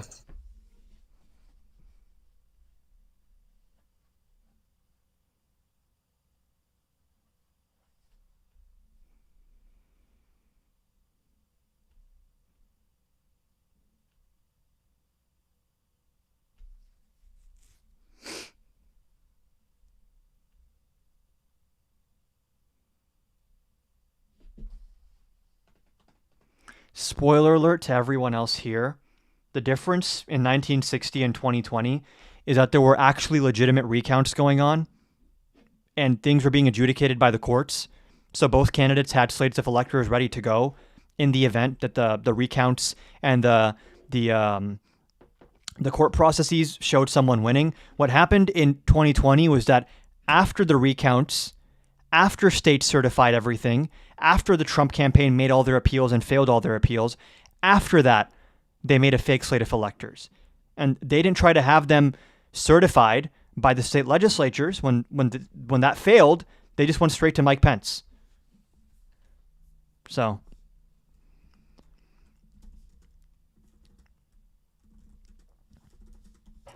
Yep. So one was in 1876. It's happened, and then Good old the 1876. Of course, it's a small example, but still. What's the example? The 1960 and then the 1876. I'm asking you what happened there because I just explained to you what happened in 1960 and you just said 1960 as if I didn't just explain how that's not the same thing. Right. So the 1876 was an election between Hayes and Tilden. It had multiple states sending in competing sets of electoral returns. There was a whole commission about Can it. you just explain the 1960 thing? So the 1960, it's like a small scale example involving Kennedy and Nixon. I know. I Initially, just Nixon was explained it. certified I just the winner. explained it. But after the recount, okay. Right. So hold on. You just said that this was done because there was a recount happening, right? And there was uncertainty. Right, but But the recounts were over there in was 2020. uncertainty There within was- the 2020 election. No, there once- wasn't. Every single state Once it was legislature. like, oh, well, I guess Trump is going to Every carry single this state. Nope. Every single state And legislature. then all of a sudden, You're lying. the vote skyrocketed. You're lying. No, I'm not. We all watched the same. Wait a second. Don't tell me We all you watched fell. the same election. Hold on. So first of all, in 2020 when Trump did this, state legislatures had already certified the winner and the recounts were already over, and Trump had already made all of his appeals and his pleas to state secretaries of state and governors and state legislatures, and none of them actually sided with him because all of this was already adjudicated and finalized, and even his own DOJ couldn't find fraud. But hold on. So you're saying that Trump was winning on election night 2020 and then all of a sudden they did the dumps of votes and then Trump won? Or sorry, Trump lost? Right? I mean, it was a couple of states that make you scratch your head, but like, how the hell did Joe Biden win that one? I'm just saying, you're saying that like at first Trump was winning, and then all of a sudden, in the middle of the night, it seems like Biden takes the lead, and it looks a little bit suspicious. Oh yeah, absolutely. I am so sorry to tell you, they were planning to say this to their support. I'll just play it for you. Actually, I didn't know you didn't know this. I feel a little bit bad. Okay. And what Trump's going to do Can you hear what's playing right now? But just a second if it played. Yeah. Okay. Who is it? You know Steve Bannon? Who's talking? Steve Bannon? Yeah. You know who that is, right? Yes, I know Steve Bannon. Big part of Trump's team, especially in his first term. So here's an audio recording of Steve Bannon in October, before the election ever took place, okay? So let me know when you're ready to play it, or when I can play it for you. You ready? Yeah, go ahead, but we got to verify the video, though. It's a leaked recording of audio from October of 2020. Just listen up. And what Trump's going to do is just declare victory, right? He's going to declare victory. But that doesn't mean he's the winner. He's just going to say he's the winner. The Democrats, more of our people vote early that count. Theirs voted mail. And so they're going to have a natural disadvantage, and Trump's going to take advantage of it. That's our strategy. He's going to declare himself a winner. So when you wake up Wednesday morning, it's going to be a firestorm. You're going to have Antifa crazy, the media crazy, the courts are crazy, and Trump's going to be sitting there mocking, tweeting shit out. You lose. I'm the winner. I'm the king. And he'll be all over. He'll be going, "Where's Hunter? Is Hunter on a crack pipe?" I mean, no, he'll be, because then it doesn't matter. Remember, here's the thing. After that, Trump never has to go to a voter again. He's going to fire Wray, the FBI director, and fire the he's going to say, "Fuck you." How about that? Because he's never going to. He's done his last election. Oh, he's going to be off the chain. He's going to be crazy. Also, if Trump is losing by 10 or 11 o'clock at night, it's going to be even crazier. Because he's going to sit right there and say they stole it. Agree. I'm directing the Attorney General. So he just said, our people vote in person, right? And they vote by mail. So they're at a natural disadvantage because their mail-in ballots are going to get counted after our in-person ballots. And Trump is going to take advantage of that by declaring himself the winner. And it seems like you fell for that, even though they were planning it months in advance. Right. Just like there's no type of voting fraud going on, just like there's no type of financial do you fraud not going on feel in Minnesota. Like a little bit embarrassed that these people are laughing at you and No. taking advantage of you like this, and they think you're going to fall for their stuff, and you do fall for their stuff? No. Like, no, have you I ever don't heard think, Trump say, "I could shoot someone Actually, on Fifth what he Avenue and I just wouldn't lose any said, I don't supporters"? think that means that much. But I think everybody who Have you ever heard supports Trump say that he could knows shoot he someone on would Fifth say Avenue and he wouldn't lose any supporters? That if Have you ever heard if he Trump was say that he could losing, shoot we- someone on we Fifth Avenue and he know wouldn't lose any supporters? that Trump isn't going to mean what he says. Have you ever heard Trump So say when that he Trump's could out shoot there someone on Fifth Avenue and he saying wouldn't all lose any this supporters? stuff that no, I didn't lose, it's a fraud or whatever. Have you ever heard Trump We- say we he could shoot expect someone that. on Fifth Avenue and he wouldn't So lose when any we supporters? expect that and still vote for him, I mean, it's not a very good talking point. I think you're brainwashed. Have you ever heard Trump say he could shoot someone on Fifth Avenue and he wouldn't lose any supporters? No, I'm not brainwashed. I'm just sick and tired of. Have you ever heard Trump what say the he could shoot establishment someone was. on Fifth Avenue and he wouldn't lose any supporters? But you've proven nothing here, man. Have you ever heard Trump I'm say sorry, he could bro. shoot someone on Fifth Avenue and he wouldn't lose any supporters? Sorry, brother. Have you ever Sorry, heard you that? haven't proven anything. Have you ever heard that? Does it matter? Yes, because I'm asking you if you've heard it. So Why? Why does it matter? Just I'm just asking if you heard it before. I don't know why you're dodging the question. It's not even like a gotcha question. Sure, I heard it before. Yeah. What do you think that means combined with this about how Trump sees people like you and his other supporters? You think he respects you? I think he's a stubborn old guy who's stuck in his ways, and that's who he is. Do you know what I Trump got no said problem with it. when he was watching the January 6th riot happen on TV? Yeah. He was happy it was happening, but then he said that they looked low class and poor, and that he doesn't like when his MAGA supporters look really poor. Like, I don't know how you're not noticing this. Trump sees all of his voters as stupid, poor people who he can Where do you manipulate. get your info from? Steve Bannon, I mean- apparently. No. So show me where Steve Bannon says that that Trump said that all the supporters out there in the 2020 Steve Bannon said. or no, on January Steve Bannon 6th said. that they Steve look Bannon like trash said. or whatever you said. Steve Have you got Bannon video said. of Steve Bannon said Steve that? Bannon said that they're going to count our votes before they count the Democrats. You and Trump, got Steve Bannon Let me finish. on video saying that those people at the you're January avoiding, 6th you're avoiding protests the point. are low class. You're Do you avoiding got video of that? You're avoiding the point. No, people have testified to that under oath. People who worked for Trump in 2020. Now, getting back to this before you try to change the topic again, Steve Bannon So said. what- Steve Bannon said So- our so there was people. nobody that testified Steve that. Bannon said yes. People testified that under oath. That they also testified that Trump knew he lost. Who? Alyssa Farah Who? Griffin is one of them. What was their name? Huh? Is that the one that lied under oath and said that Trump grabbed the steering wheel? Nope. That's the was same someone one, else. ain't it? Yeah. That was someone she else. said Trump under oath. That was Cassidy. said That was Donald Trump Cassidy grabbed the Hutchinson. steering That was wheel. Cassidy Hutchinson. I'm pretty sure. Said that Trump grabbed the steering That was wheel Cassidy and they had Hut- to fight him That was off of Cassidy. the steering wheel.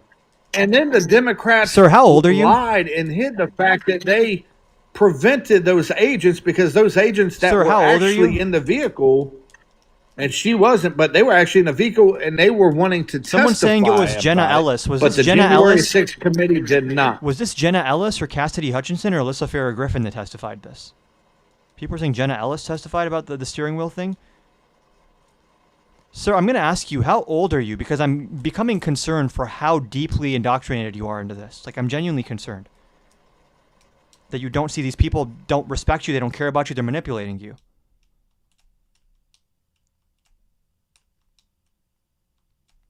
I invited you to unmute.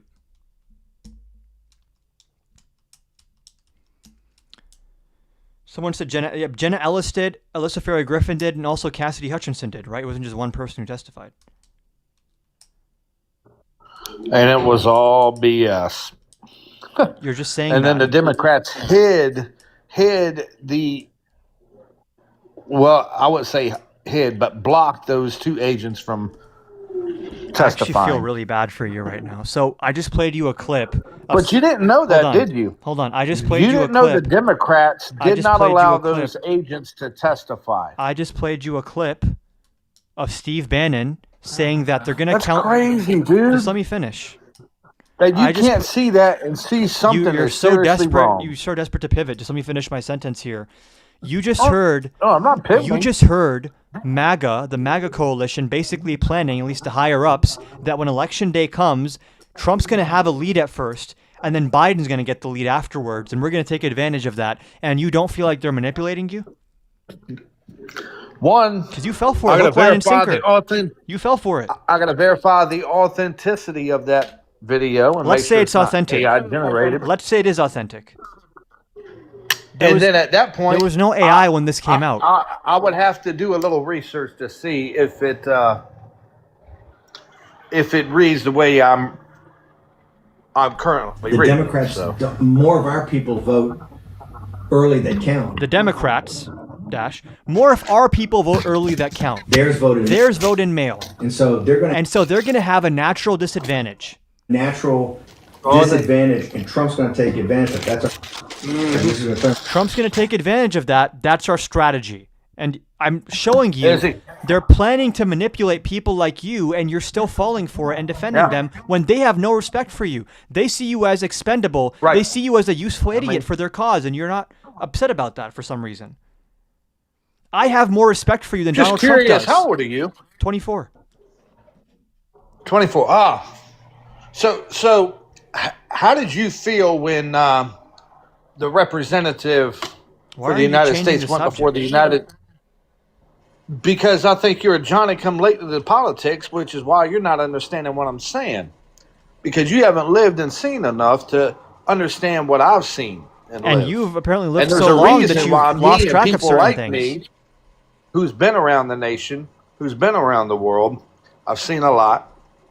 And Okay. how can I come to this conclusion? I was basically just trying to see if you had enough self-respect to say I don't like when politicians lie to me and take advantage of me, but it seems like you don't care that Trump and his people take advantage of you, and you're happy to be taken advantage of. I just find that a little bit sad. I'm not even angry at you anymore. The enemy of my enemy is my friend. And that's exactly what it is. Okay? And this is a pen. We can say random facts or whatever, like random sayings. I don't know what relevance that has to anything. I'm saying that I despise the establishment, both mainly Democrats, but Do you lot think of that Trump Republicans sees like his Mitt Romney. supporters? Do you think that Trump think sees they're his the supporters biggest as like low class? two-faced Hold on. crooks. Do you think at that least you know where you stand with Trump. Do you At least think- you know what you're getting. Right, no, he doesn't say that out loud. Do you think that Trump sees At his least do you think- you know what you're getting with Trump. These Do other you think- politicians do you will think- smile at you all devilish Do like you think that Trump sees his and supporters? stuck you right on in. Do you think that Trump But you're 24, so you wouldn't understand what I'm talking about. and you are speaking like you're in middle school, you can't even let someone finish a sentence. Do you think that Trump sees his supporters as like poor, low class, useful idiots who he can manipulate or no? I think Trump sees every single human being as somebody that's lower class than him. I'm talking about his Everybody. supporters. Everybody on planet Earth is The reason I beneath Donald Trump, ask, according to the Donald reason I Trump. ask is because do you think that maybe Trump tells you guys certain lies because he knows you guys are going to buy them even if he doesn't believe them himself? Like this Why do you thing think that I he just gets played up there and clowns around? Because we don't care. about facts, I can tell. Wait, so you're happy to be manipulated by him? It is okay for your side to do it, They don't. and then when somebody else does it, it's a problem. No, my side does not attempt coups on the U.S. government. Did you ever see that video of Dave of You notice of how Dave you Chappelle? never, ever, ever address what I say? Did you see that video of Dave Chappelle? Did you see this pen? Did you see Where- this water where bottle? he Did you see this microphone? We Talks can say about random non how Donald sequiturs. Trump became so popular overnight when he's told the world the secret that we all knew but no politician said before. He said it's because I take advantage of the system that you built. So while you guys are sitting here crying and whining and all this stuff about this, I'm going to ask you the same question when you're done. people. I'm going to ask you the same question. So as much as you try to pivot, we're not going to leave this point. There's a reason why Trump got elected. You can pivot. I'm going to ask you the same question. Rejection of the status quo. I'm going to ask you the same question when you're done pivoting. Ready? Yeah, go ahead. Do you think that Trump lies to supporters like you and he tells them lies that he himself knows are not true, but he thinks people like you are going to fall for it? Think that ever happens? To a certain extent, but And you fall to for a it? certain extent, And you still no fall for more than Joe Biden telling people he'll put you back in chains. That's stupid, man. That's stupid talk. It's one offhanded remark. Was Joe compared Biden to- right? Hold on. You're Was gonna Joe com- Biden right when he you're gonna- said that hold on. Trump will put y'all back in chains? That was a figure of speech. He said it about Mitt Romney, not Trump. Yeah. That was about Yeah. Mitt Romney. That's not even about Trump. That's when he was running for VP. You don't even know what you're referring to.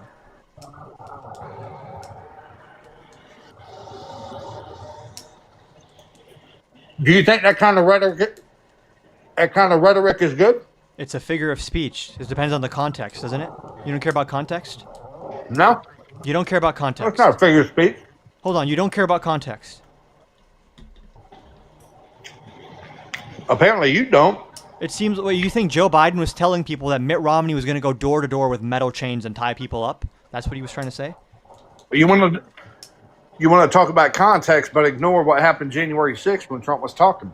No, I'm trying to talk about January 6th, and you don't You don't want want to talk about context then, do you? No, you don't want to talk about context then. The In context fact, is you want to take away Hold on. context. No, you want to take away context, the context that Trump knew he lost. What about that context? That's pretty relevant context, right? If Trump knows he lost, that kind of changes how we view everything, doesn't it? Like, let's I just think say, most people know that Trump Hold got on. cheated, but at the end of the day, let's just say, technically, I know you don't believe me. Let's just say, for the sake of argument, that Trump thought he lost the 2020 election, but still said all the stuff he said. Would that concern you?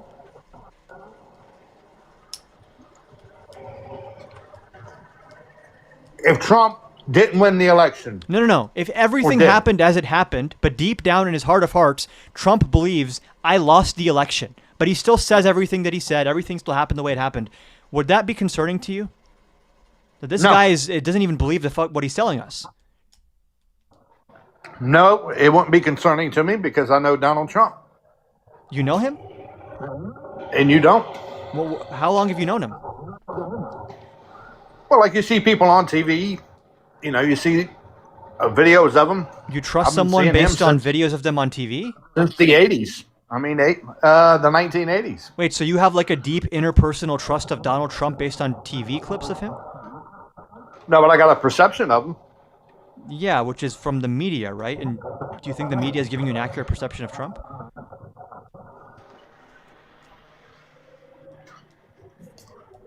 Do you put out an accurate Wait, why are you changing the subject? presentation of yourself? You're changing the subject. I'm not.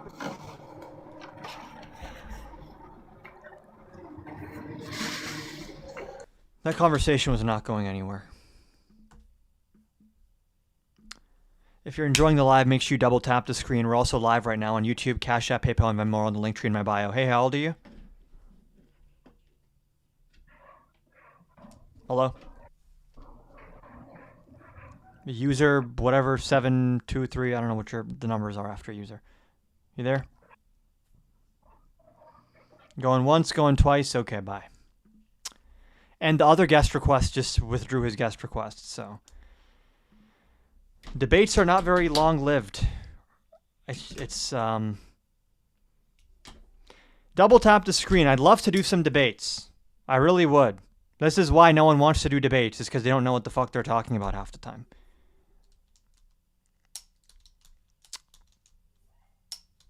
Out of all 191 people here, not a single one of them is a Trump supporter with a spine. What are the odds of that? 0 over 190 Trump supporters with a spine. I guess it's not surprising. I don't know how you defend anything he's doing right now. I guess we can pivot to covering some of the news. We need to cover the Jerome Powell thing because this is... Good evening. To me, as someone who studied economics in undergrad, this like really hit me in a different way. Like this, not to say it's the most serious thing to happen, but this really, the vibe of this video too is like so dark and like this looks like a hostage video. Like the fact that everyone is simping for the Fed. Do you want to debate the Fed? People, first of all, plenty of vowed criticisms of the Fed, but like the normie takes on the Fed are just like people that don't know what the Fed is even supposed to do. So like, I'm happy to criticize the Fed, but a lot of the mainstream criticism of the Fed is just like slop.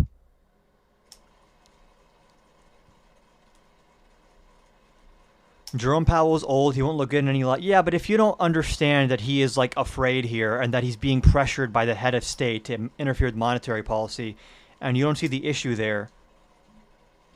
Good evening. On Friday, the Department of Justice served the Federal Reserve with grand jury subpoenas, threatening a criminal indictment related to my testimony before the Senate Banking Committee last June. That testimony concerned in part a multi-year project to renovate historic Federal Reserve office buildings. I have deep respect for the rule of law and for accountability in our democracy. No one, certainly not the chair of the Federal. To Carlitos, you're not in the guest requests, I notice. Or maybe you agree with me. I think he is afraid. I think he has balls, but he's afraid. Like, those are not mutually exclusive. Like, he's doing the courageous thing, but he's clearly under duress. He's being investigated for nothing. And we have some bot in the chat named Red G, who's not even in the guest request, who's just not even, probably not a real is person. above the law. But this unprecedented action should be seen in the broader context of the administration's. Do people understand how insanely rare it is for the Federal Reserve Chair to give statements about a sitting head of state like this, about the president? Like, this is insane that this video is even made. Threats and ongoing And pressure. yes, every living former Fed chair has backed him up. This new threat is not about my testimony last June or about the renovation of the Federal Reserve buildings. It is not about Congress's oversight role. The Fed, through testimony and other public disclosures, made every effort to keep Congress informed about the renovation project. Those are pretexts. The threat of criminal charges is a consequence of the Federal Reserve setting interest rates based on our best assessment of what will serve the public, rather than following the preferences of the president. This is about whether the Fed will be able to continue to set interest rates based on evidence and economic conditions, or whether instead monetary policy will be directed by political pressure or intimidation. I have served at the Federal Reserve under 4 administrations.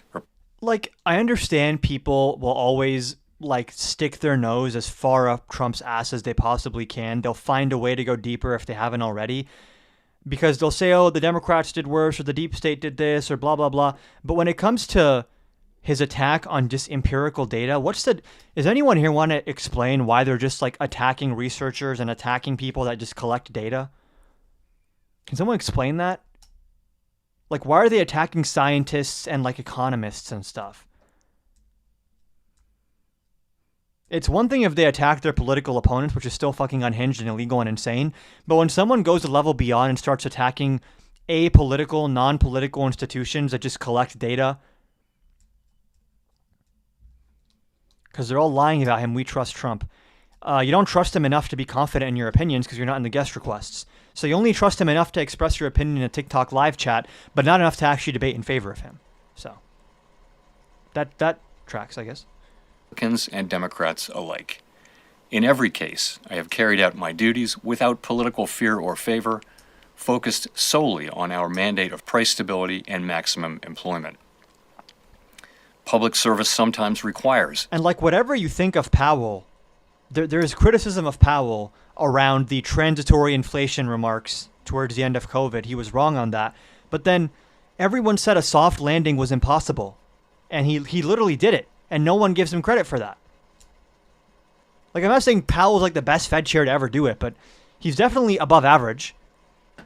And like, I don't know, dude. I feel like people don't even understand what the Fed does, and they're so quick to. Here, the thing that bothers me most is when people criticize institutions or people that deserve criticism, but they make the wrong criticism. This bothers me a lot. So when people criticize the Federal Reserve or like something the government does, but the specific criticism is wrong, it devalues all the legitimate criticisms of these institutions and people. And I've run into a common theme where people are like, the Fed, we have to have a conversation about the Fed. They've made a lot of mistakes. I'm like, oh, yeah, that's actually true. Yeah, what mistakes have they made? The fact that they set interest rates is a big mistake. Well, no, that's their job, actually. So, lowering rates to 0% was a mistake. Why was that a mistake? Didn't it have the intended effect of stimulating the economy and being like counter-cyclical monetary policy? Hey, how old are you? 38. And do you support Trump? Yeah. Why do you Do support you him? support the Federal Reserve? You cut off. Repeat yourself real quick. Said what? Your voice just cut off. What were you saying? I said, do you support the Federal Reserve? Like in every single thing they do? Do you support the Federal Reserve? Do you support a non-government entity The idea of deciding it, our yes. monetary policy. Yes. Why? Because you don't want to have political constraints affecting monetary policy. That's how you destroy like a country's currency. You need to have Do you know independent what- actors that can evaluate macroeconomic data and then do proper counter-cyclical monetary policy. Do you know what usury is? What is the relevance of that to the Federal Reserve existing? That is what the Federal Reserve does. They made a crime legal. No, they have a dual mandate system. That's what their job is.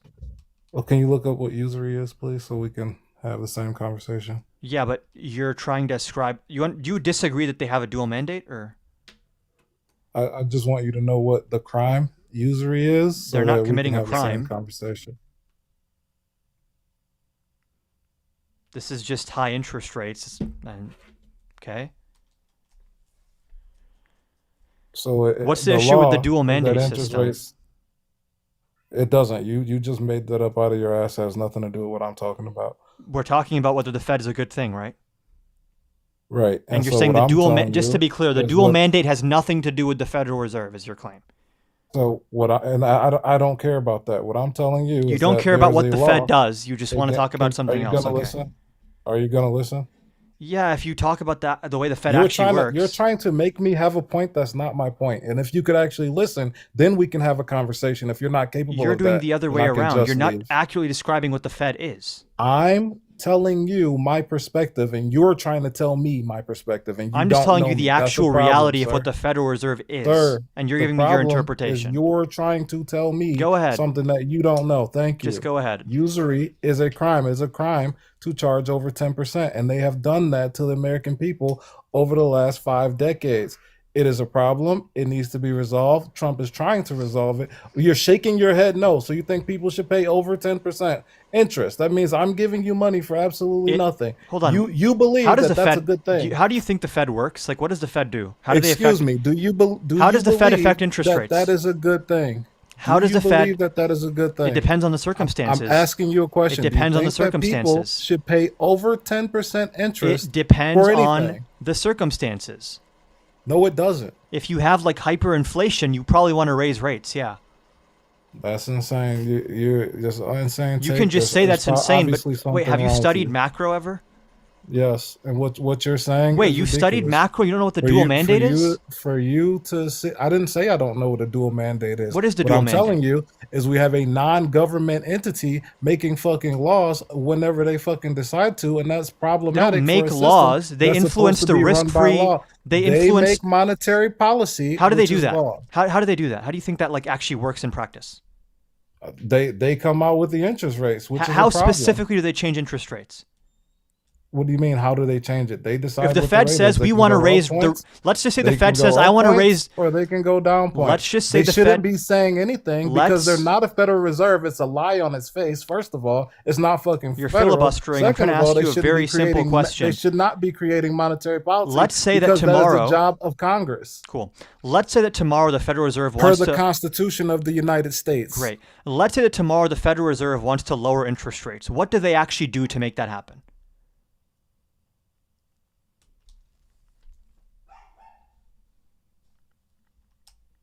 Hello? Did he just leave?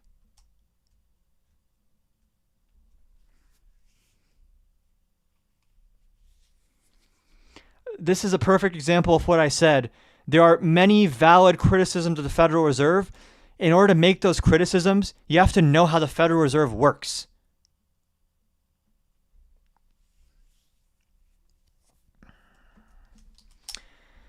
The way the Federal Reserve works right now, at least post-COVID, which it actually changed a lot post-COVID because there's no longer FDIC requirements for minimum reserves. When you go and deposit money into a bank, right? The bank has all this money coming in. There's a couple things the bank can do with that money. Number one, it can just sit on that money as reserves for when you go and make a withdrawal. And number two is they can try to profit off of that money by giving out loans and giving out credit. How the Fed works is number one, they pay banks interest on their reserves. So when a bank has reserves and they're holding a certain amount of money with the Federal Reserve, which is like the national bank essentially, if they want to raise rates, for example, they'll tell the Fed, for the money that you hold in reserves, we're going to pay you, instead of 4% interest, we're going to pay you 6% interest. So now all of a sudden the bank is thinking, I make a higher return on my reserves than I did before. So now I'm only going to lend money out and give credit out when the interest rate on that is higher than the interest rate I'm being paid by the Fed. And that pushes rates up. Hold on. 1 second. You guys can watch this while I let my dog in. Without political fear or favor, focused solely on our mandate of price stability and maximum employment. Public service sometimes requires standing firm in the face of threats. I will continue to do the job the Senate confirmed me to do, with integrity and a commitment to serving the American people. Thank you. I'd love to debate the Fed with someone who is at least willing to engage. Because there are criticisms of Powell and many other people, but you know what? The biggest issue in this country is the fucking Dunning-Kruger effect. Is that people have such high conviction in things that they haven't read enough about.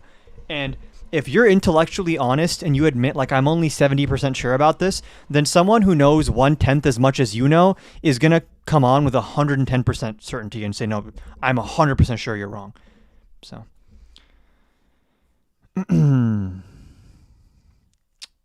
Cover some news. The stuff going on right now with ICE in Minneapolis, I'm telling you it shouldn't exist. Wait, you're saying the Federal Reserve shouldn't exist? Wait, is this the same guy that just ran? Or is this someone else? Is Red G the guy that was just in the guest box like a couple minutes ago? Well, why'd you run away? I was just trying to ask you how the Federal Reserve works to have a debate about it. You went back to being a keyboard warrior. Okay, that's cool. I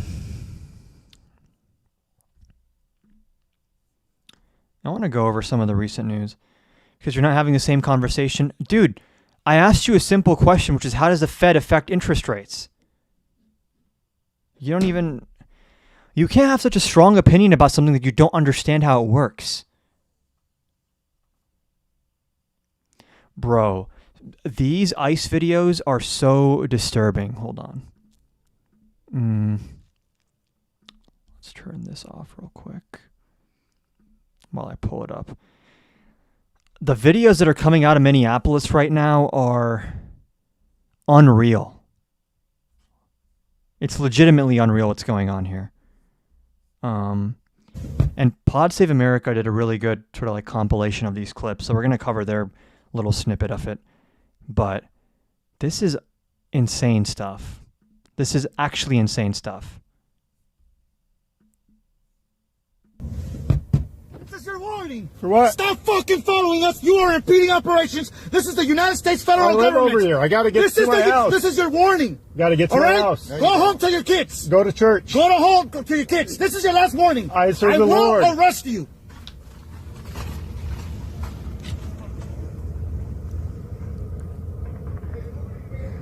Go to church.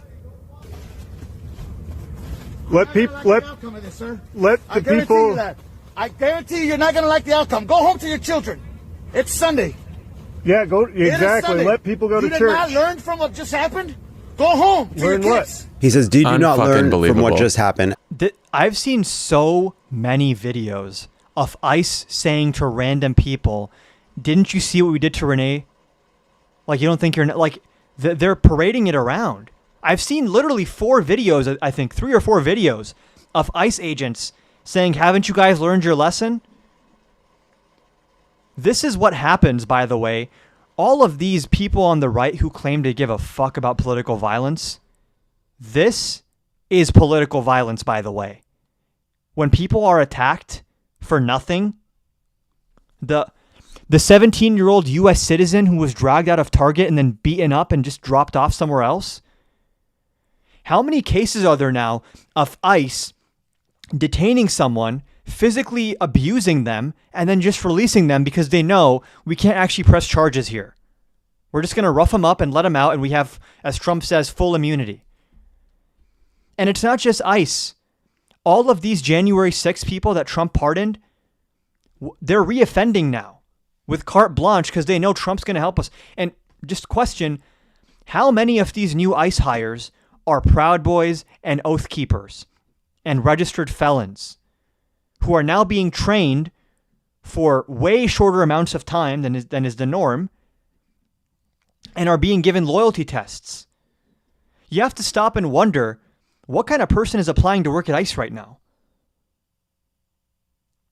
Like, what kind of person has applied to work at ICE since Trump came into office that's already selecting for a very unhinged type of person? And it's the second video I've seen where someone says, didn't you learn from what happened? Didn't you learn from what happened? And then the person who's being told, learn what? If I don't listen to you and stop exercising my First Amendment rights, my right to just be a person in my own community, you're going to kill me? That's the lesson. And if you see this person is being told, go home to your children, stop following us. Now they're starting to claim that like just following them to observe them is. Here's the reality of the United States. Political violence and illegality are 1,000,000% acceptable to law enforcement as long as they are done in favor of Donald Trump by state and non-state actors, whether it's Jan 6 rioters or ICE officers. If you break the law in the name of Donald Trump, that is now legal in the United States. And if you follow the law, even if you're only exercising your First Amendment rights, that is now illegal in Trump's America. For all intents and purposes, they will at least beat you up, if not arrest you. Impeding. They're claiming that's now a violation of law. There's a person with a gun drawn. And Red G, no one can take you seriously when you ran away from a confrontation. You have literally no ground to stand on. I don't even know if you can stand because you have no spine. You're just flopped over somewhere. The other side of the car. Why is the gun out? And the other part of this is what you're seeing more and more too is the agents are all filming. They don't have body cams, or they're claiming they don't use the body cams. Some of them may. Oh wow, that got him back in the guest box real quick.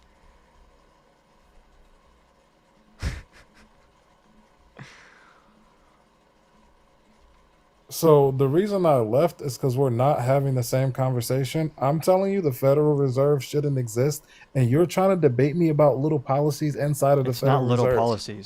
I don't give a fuck about their policies when I'm telling you that it should be disbanded. You're trying to tell me, oh, they shouldn't do this on the third quarter on Wednesday, the fucking 20th, and I'm telling you that the United States Constitution says that monetary policy should be done by fucking Congress. And then, I don't give a fuck. Wait, you're right. If every quarter, you're right. Then who created the Federal Reserve? Move the percentage up a little bit. I'm not here to argue. Wait, with you're you so about close. that. Congress gets to designate and dictate monetary policy. Who created the Federal Reserve?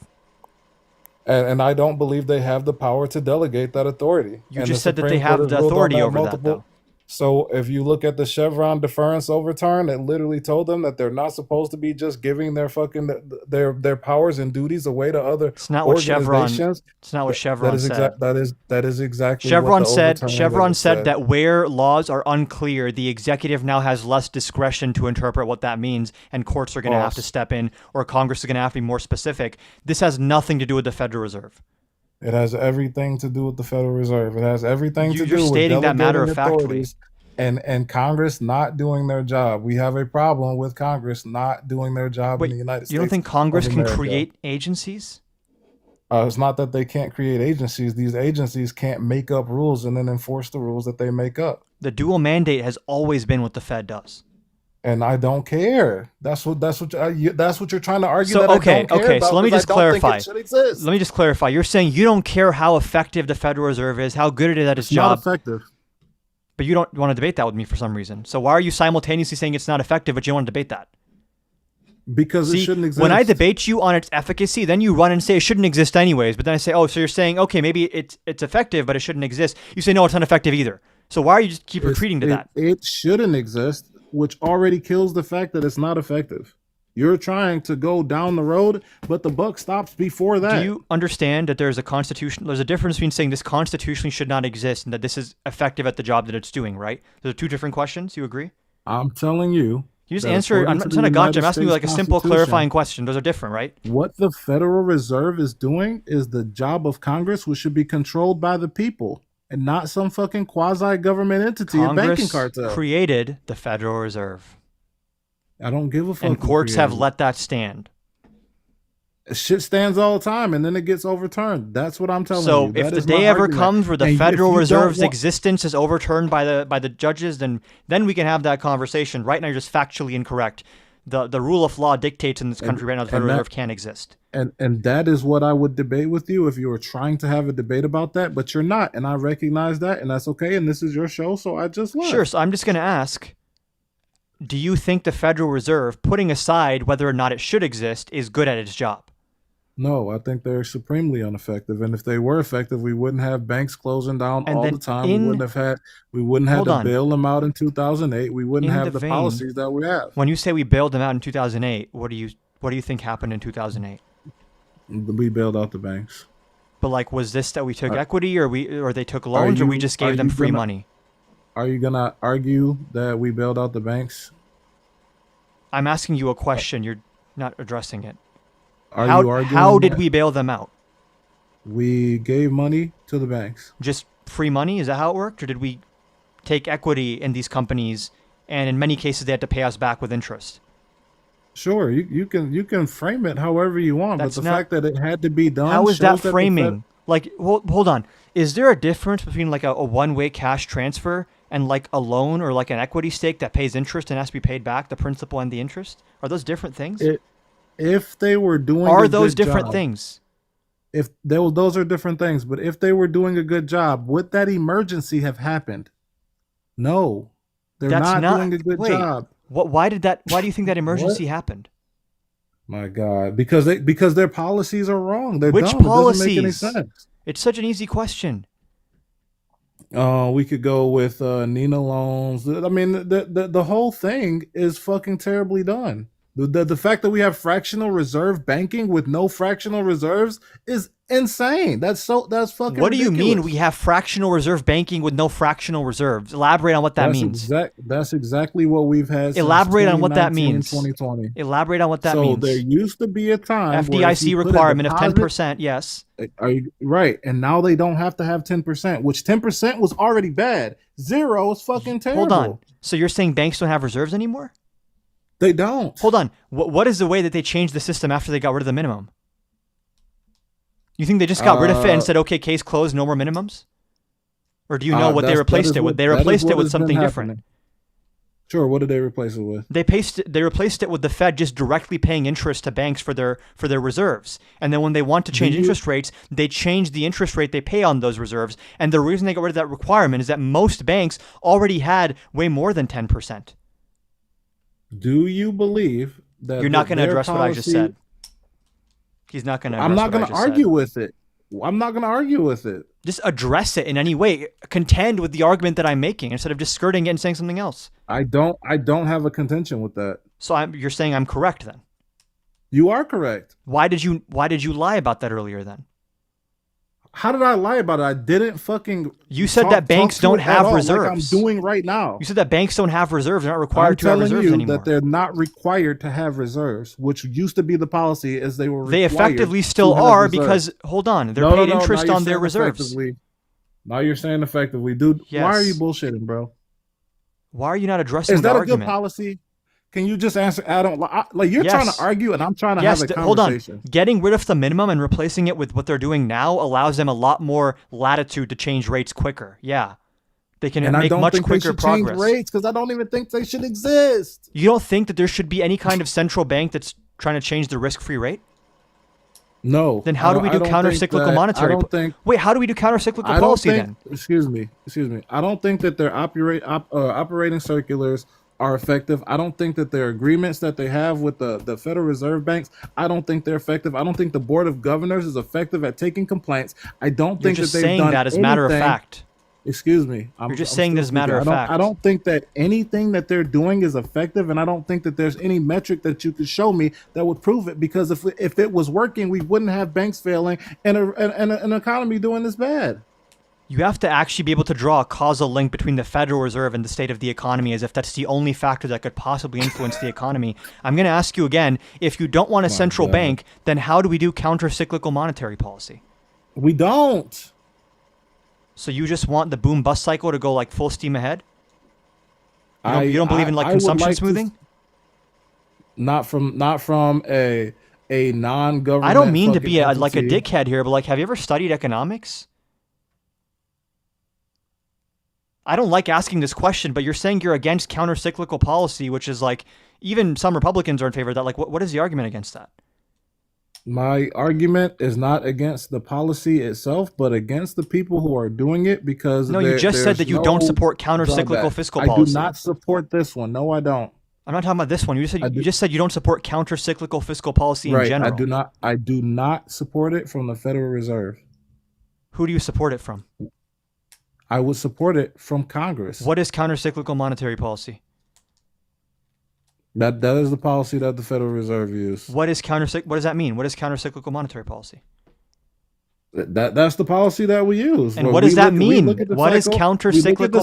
Excuse me. What does that mean? Let me fucking answer the question. Please. We look at the fucking cycle and then we see how can we slow this down or speed it up based on sometimes they'll look at inflation, sometimes they'll look at jobs, but none of that matters because they shouldn't fucking exist. You're now they should pivoting. Not be fucking doing the job of the government. Hold on. Now you're pivoting back away from the efficacy argument to whether it should exist constitutionally, and you said you weren't going to do that. That's been my argument the whole time. Yeah, but literally explained to you that. You're being silly now. You're being a silly boy. Hold on, because I literally told you, you agreed that there are two separate conversations here. One is the constitutionality, and one is the efficacy. And I started this conversation. I started this conversation by saying, if we were to put aside the constitutionality, are they doing a good job? And whenever I corner you on just the efficacy, you pivot back to the constitutionality because you have nothing to say of substance anymore. Sure. I already told you that. I made it clear that I do not want to argue the particulars of their fucking policy because I don't think they should exist. That was the first thing I told you. No, but then you said that their policy is bad. They're not doing a good job. Yes, their policy is fucking bad. So then stand on that. Say it with your chest. Say it with your chest then. Don't run away. Collapsing. The banks are collapsing. Which banks and why? You have such a like 3-year-old's understanding of economics. The banks are collapsing. Yes, banks are collapsing. Which banks and why? The ones in the United States. All of them? Yeah, pretty much. Do you agree that Wells Fargo should have been able to fucking make accounts on people and take out loans on people and do that shit and take billions of dollars? You speak in generalities. You don't ever give... Why do you not speak in specifics? Why do you speak in generalities so much? How are we supporting this? Because I don't need to get specific about it. It's because you don't know the specifics, I think. Anybody does it. Like, I don't even think you know that fractional reserve banking was replaced with something else, and I had to educate you about it, and you're like, yeah, I know that. It seems like you didn't know that, because you were implying that banks don't keep reserves anymore. That was your implication. I literally told you that they're not required to hold reserves, which is a problem. Why would it be a problem? Because if people get panic and say, hey, I want my money back, they're not going to have their money, which defeats the purpose of the bank. It defeats the purpose of the Fed. It defeats the purpose Don't run from this point. System. Let's stay on this point. Beautiful point. So you're saying if we don't have the FDIC minimum requirement for reserves, they're not going to have any reserves. That's what you're saying. They're not going to have the reserves available for the people who need to get it. But that's not true. They're required to have. They should be required to have. They have more reserves now. Because the Fed actually put an incentive for them to have reserves. They actually get paid an interest rate on their reserves now. So why would they reject risk-free interest? You're saying that the Federal Reserve is now paying banks. The Federal Reserve is now paying banks to hold reserves, and your argument is they're not going to have reserves anymore because of that now, because now they're being paid for the reserves. They're not required to have the reserves, which is a problem. It would only be a problem if it had the effect you're saying it has, and it clearly doesn't. So actually address that. Just because you haven't seen it again, you haven't seen another SBV or another Republic Bank. You have to be able to explain why they would no longer have reserves. Or another signature bank. How many banks would have to collapse? I'm going to keep asking you the same question. I'm going to keep asking you the same question. I'm just going to leave if you're not going to have a good faith conversation. You're going to run away. No, it's bad faith to avoid a simple question like this. How many banks would have to collapse for you to say, hey, maybe this is a bad I'm just not going to let you change the subject. Okay. That's not changing the subject. Because even a bank collapsing can happen for a dozen different reasons. Being required, if your claim is them not being required to have reserves is a good thing and it doesn't harm anything. Now you're being bad faith and strawmanning my argument. Why are banks failing? Now you're strawmanning my argument and being bad faith. straw man anything. I'm telling you exactly. What's what my happened. argument? Your argument is that their incentive beats the requirement, and if that were true, we wouldn't have had so many banks fail since 2020. So you're saying banks are failing because the Fed got rid of that requirement? Absolutely. Can you show me that? You can look at all the banks that failed since 2020. Can you stop speaking in generalities? Why are you so allergic to specifics?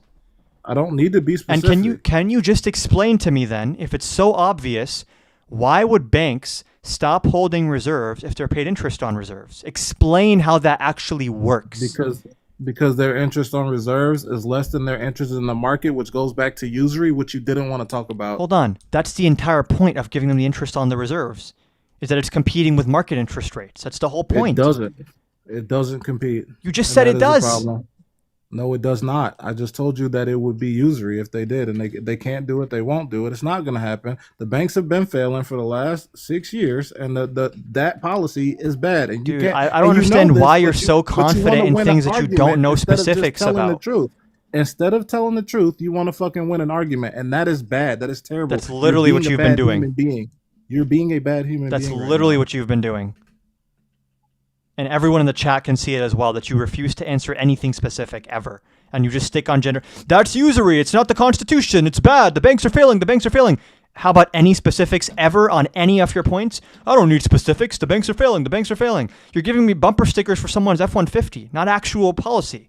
I'm going to ask you, the Federal Reserve, how do they influence rates if by your own claim, the banks have no incentive to hold reserves? Because the entire theory of the Federal Reserve right now, they can only influence those rates if banks are holding reserves and they want a risk-free return. Banks are going to diversify their risk portfolio, right? Not all of what they give out is going to be high risk.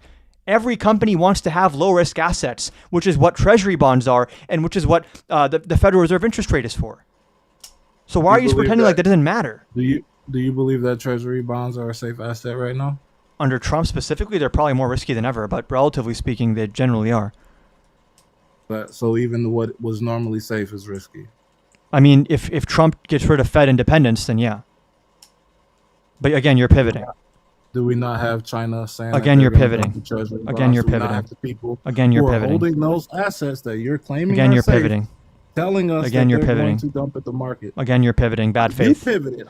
I'm literally going off what you just said. You wanted me to be specific. You still never answered. Talk about specifics. You still treasury bonds. You still. And then when I push back on treasury bonds, now you're crying. You still never answered. You still never answered. We're not having a conversation. You still never answered if the incentive from the Fed to hold reserves wouldn't cause these banks to hold more reserves, then how is the Fed actively using that mechanism to change rates?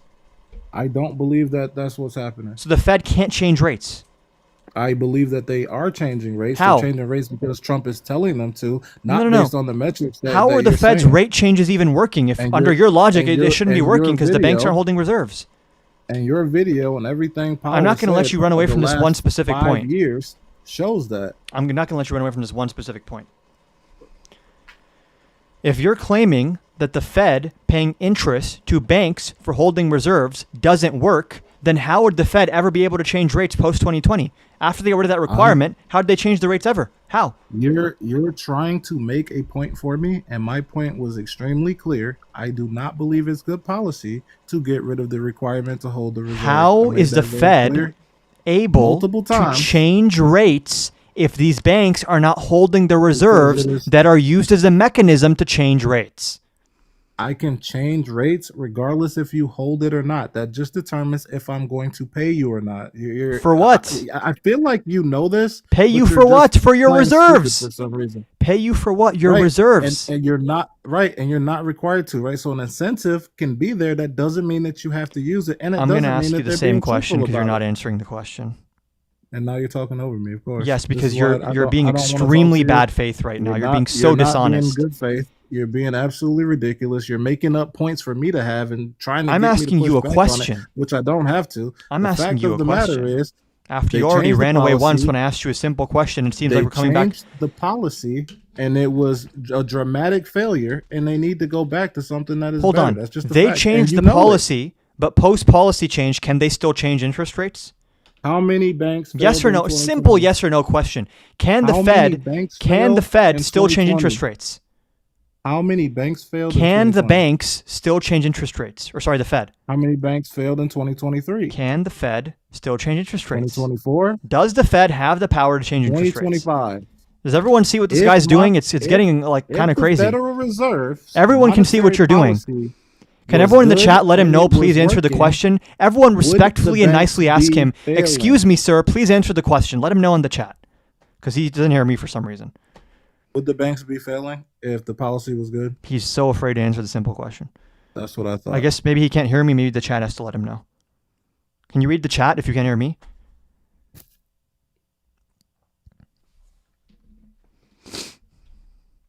How is the SVB, Federal Reserve able to probably. change interest rates post 2020? By their policy. What policy? Their policy on rates. They can change the rates because they're a fucking private organization Rates on what? that can do whatever the hell they want on their interest rates. Rates on what? Rates on the reserves. But that wouldn't work if, as you're saying, that there's no more reserves. Are you fucking stupid, dude? Did I say reserves don't exist, or did I say the requirement is gone? You said the requirement being gone You're means acting like a you fucking said the moron requirement right being now. gone. Don't I change your own said argument now. they removed You said the requirement being gone for could them cause to bank hire- runs. You and said the you're one who requirement even- being You're the one who said that. you that it said the happened. requirement being wrong could cause bank runs because banks would stop holding reserves now that the requirement is I gone. said if people came to That's what get you their said. money, The they video's would on not be YouTube. People able can to. rewind back and hear what you said. So Sure, go ahead. You can go right ahead and do that. did I you or told did you the not? Okay, let's fact, just clarify. and you Tell me. agreed with it. I'm gonna tell me if I'm misrepresenting Did your the argument. Let's see policy if you're change in honest. 2020? Let's see if Did you're the honest. policy change in 2020? Yes, that's what we've been talking about. Okay, so why the fuck are you trying to argue it now? I've been arguing the policy change was good. The fucking requirement changed, correct? Yes, and now it's a better system. Following that change, 3 major banks failed, correct? Why did they fail? Following that change, 3 major banks failed. Yes, correct? and following that change, I got a Okay. pet cat. Is that because of the change? Yes. You know the difference between correlation and causation? Banking policies affect banks. Yes. True. Do you want a cookie for that statement? Banking policies does not affect your cat. Yes. And are banking policies the only thing that affect banks? It's the major thing. I won't say it's the only thing, but it's. Are there other major impacts on banking on banks that are outside of monetary policy? Nothing bigger than the rates or having to have reserves. I think having to have reserves is probably the biggest deal for you as a bank. Or not at least that's the way addressing- it always was before then. Your initial complaint was that them getting rid of the requirement meant that False. banks were no longer going to hold enough reserves, and that was going to cause False. bank runs. False. My Okay, everyone initial watching on complaint is YouTube, that they please shouldn't rewind and exist. find that clip. My initial complaint is that the Fed should not exist for any of this to fucking be able to happen. The initial complaint in this specific argument. No. Your issue with them removing the reserve requirement is that that's going to cause bank runs because they're not going to have enough reserves when people want to go withdraw their money. That's literally what you gave said. I gave you. That all is facts literally and what you financial said, right? policy and constitutional law, and you are. Just Is that or bullshitting. is Have that a not good what you night. said? Have a good night, dude. You're going to run away again? Okay. It's so insane how pathetic some people are and how strongly their ego is tied to what they believe, where they refuse to ever hear anything else. That was extremely painful to undergo for me. I'm sure it was even worse for him.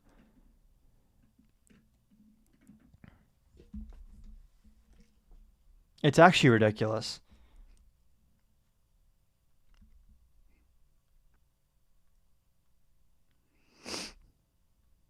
One sec.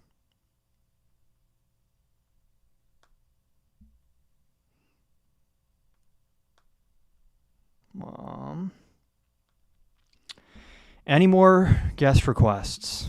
No, I guess we can keep watching this. So I don't know. But they're not releasing body cam footage, but they are filming.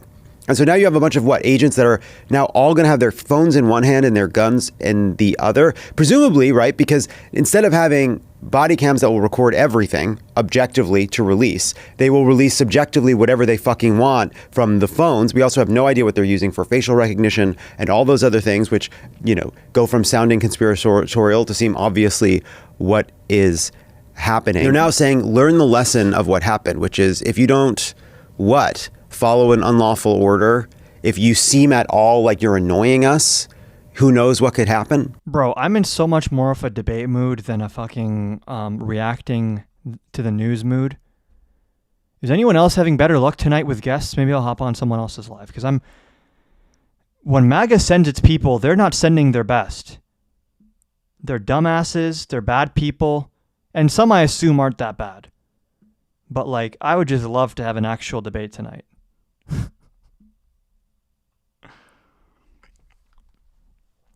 SVB failed because they didn't properly insure their deposits. I think it was upwards of 90% of their deposits weren't properly insured. And their risk tolerance was insane. But does anyone have any news they want me to cover before we switch to something else?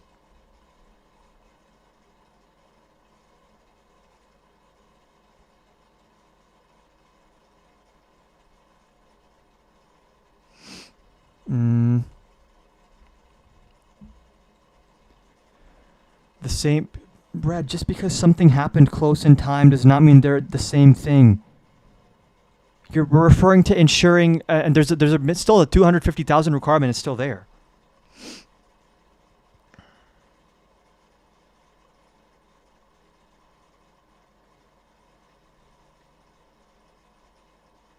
One second, my sister testing me.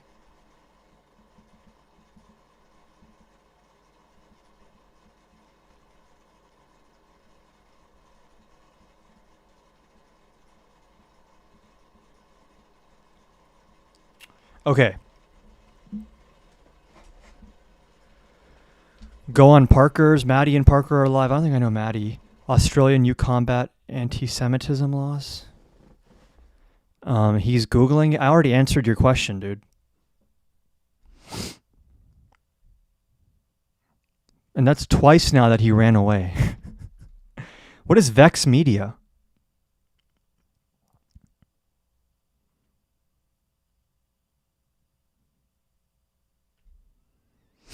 Someone said Parker's live right now. Let's see. Is he? I'm kind of hungry too, so maybe I can eat something and then hop on Parker's later if he's cool with it.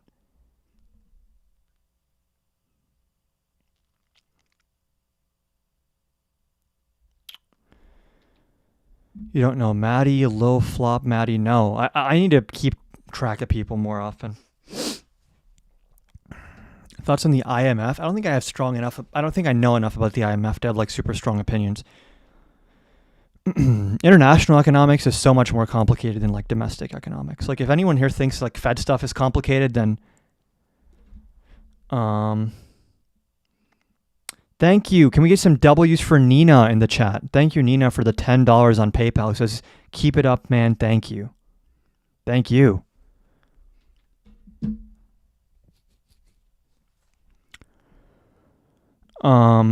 Is Red still in the chat crying after running away twice? It's just as a general rule of thumb, when you have to run away from a conversation, you're probably not winning it. But was econometrics hard? Yeah, I hate econometrics so much. I really like the theory part of economics more than the number crunching and the stats and the isolating variables and fucking confidence intervals and yeah. For me, the most important stuff to understand about economics is variables and mechanisms. Once you understand the mechanisms at play and the variables at play, you can extrapolate a lot from that. Yes, Trump promised to lower inflation, but is also fighting to lower rates and impose tariffs. It makes zero sense. It actually makes no sense. Did anyone see this? Someone called Trump a pedophile protector, and then he gave him the middle finger.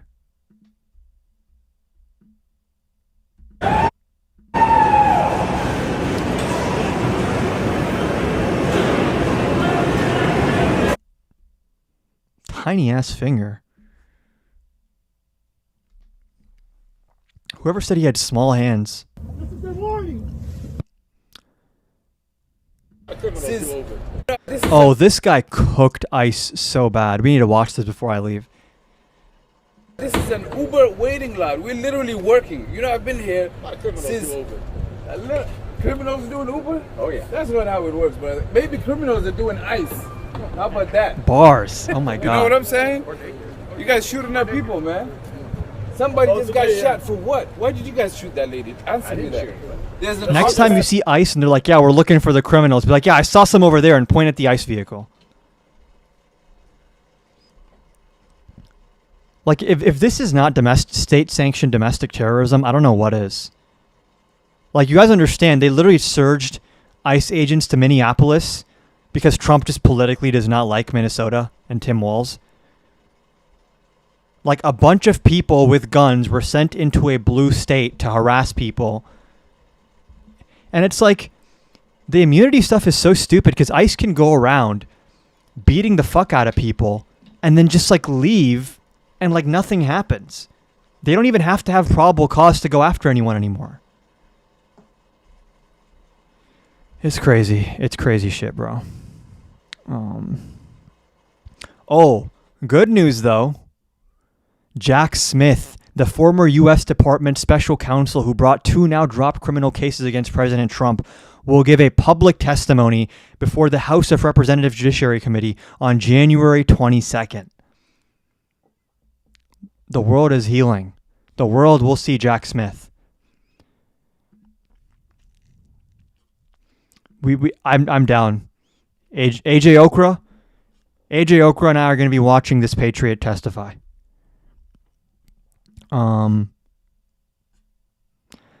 Listen, I have to give credit real quick for a specific tweet from someone who I've shared mixed opinions about before, but I have to give credit where it's due. This may be one of the biggest bangers I've ever seen on Twitter in my entire life. Hold on. So, scoop. DOJ has fired the number 2 official in the U.S. Attorney's Office for the Eastern District of Virginia after he met privately with judges and declined to lead the prosecution of former FBI Director James Comey. And he quote tweets this with this clip. Nothing you can do, folks. Although the Second Amendment people, maybe there is, I don't know. But I love this. I love this. Because are you going to accuse him of this is a call to violence? Because this is Trump saying this. This is so good. This is actually genius. Just start replying to people with just little clips of Trump that flip the situation. The Second Amendment people should do something about it. Well, that sounds like a fucking...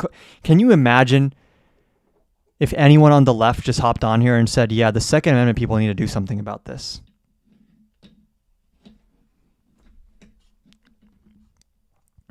Peacefully and patriotically, of course.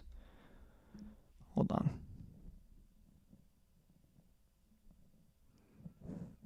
I'm looking for another video. Oh yeah, this was crazy. Now ramping up to sell the from the U.S. Department of Labor, a message. One homeland, one people, one heritage. Remember who you are, American. It's a video that appears to be part of a campaign now ramping up to sell the administration's efforts to the American people. For example, calling on potential ICE recruits to, quote, defend the homeland from outsiders while featuring heroic images of white men, often from a bygone era. Then there's this tweet from Friday, an ICE recruitment ad featuring the turn of phrase, "We'll have our home again." Who the fuck sees this basically Nazi-adjacent propaganda and is like, yes, this makes me want to work for ICE? That is disturbing. These are the recruitment ads. What kind of sickos are seeing this and they're like, yeah, I want to work this? Oh man, did anyone see this meme where Joe Rogan was like, overdose deaths are falling because they're bombing the boat? I need to find this. Hold on. This shit is fucking unreal. Um,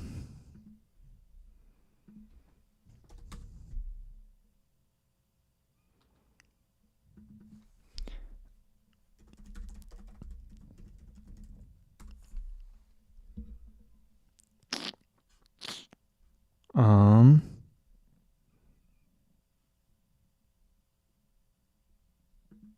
Here's what's interesting.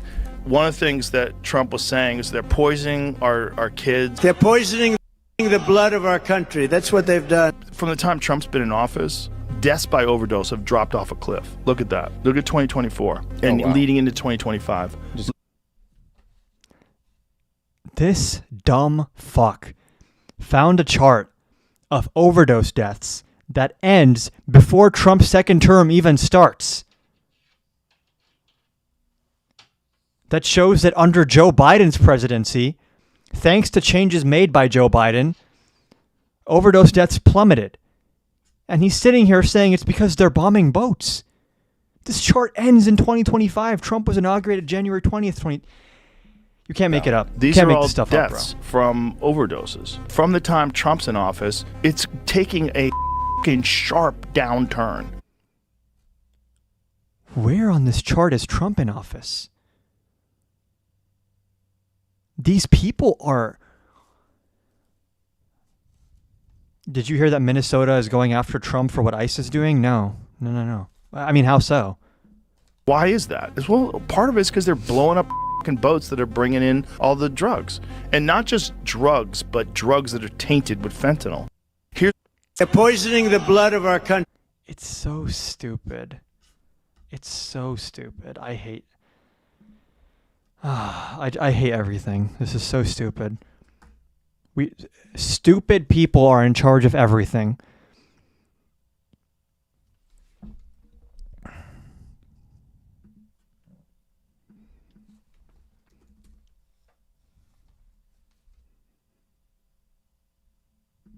And it's crazy because Trump is always the one talking about low IQ people, and using the R word for Tim Walz. All of those things that he says apply to him 10 million times more. It's crazy. I'm trying to see if there's anything else I want to go over real quick.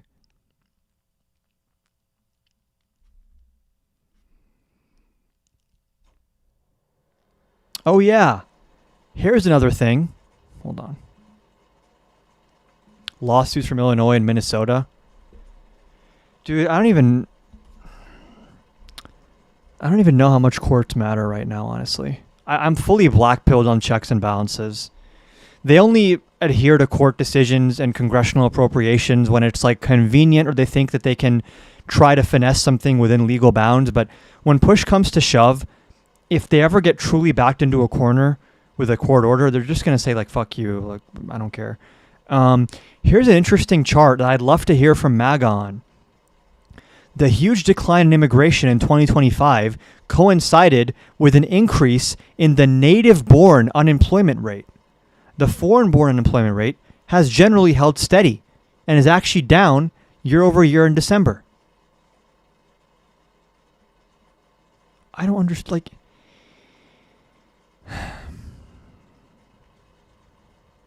It doesn't make any sense, bro. Like, look, where did Trump come in here? And look, this is the yellow line. Because it turns out, by the way, that when people come here undocumented, they're not competing. They work in what are called complementary roles.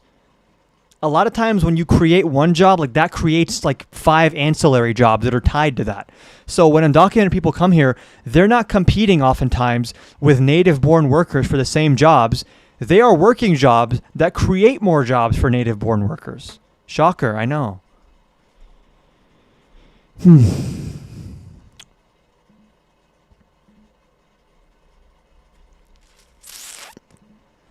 I don't know, bro.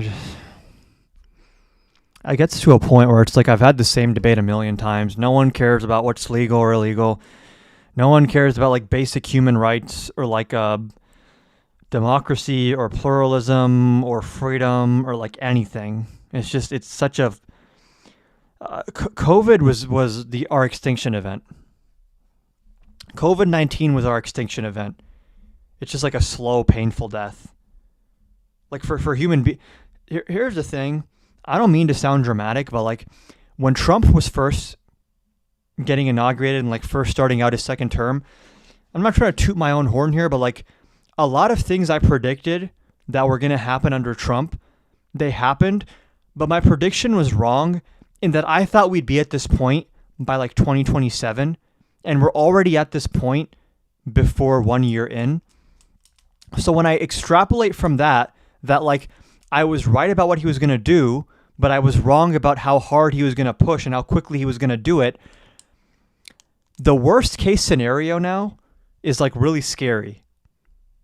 I'm not saying that, like when you think about the future, right? There's what you think is most likely, and then maybe like the best case scenario if things go really well, and then like the worst case scenario where everything goes wrong.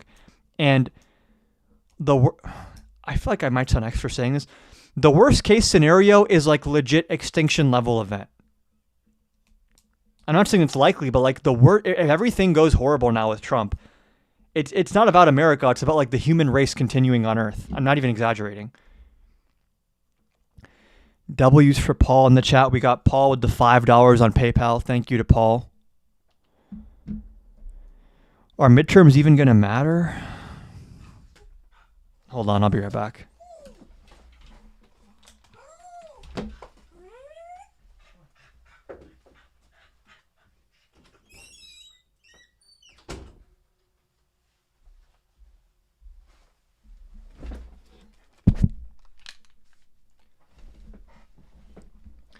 The worst case scenario is like a World War III and Civil War at the same time. That's the worst case scenario. Civil War and World War III at the same time, because then he's going to be able to use wartime emergency powers to do a lot of fuck shit. Like, if you watch like the history of like constitutional law, broadly speaking, it's insane how much discretion presidents are given with emergency powers and with wartime powers. And if we genuinely end up entangled in like a foreign war, the types of powers Trump is going to be able to invoke and the ways in which he would abuse those powers that he can invoke with like curfews and like military in the streets is the type of shit that would lead to a civil war. And then it's like the military factioning up, like it's fucked. I don't understand how like anything's supposed to be like okay. Like everything's just trending in such a bad direction. I don't know. It's pretty cooked. It's pretty cooked. Like, oh man, hold on. Like, don't forget, they've been talking about suspending habeas corpus. If they suspend habeas corpus, which they can't do it, but I guess they'll just declare that they've done it and no one will really give a fuck. That's like the end of everything. Hold on. Let me change my scene real quick. I want to show you guys this.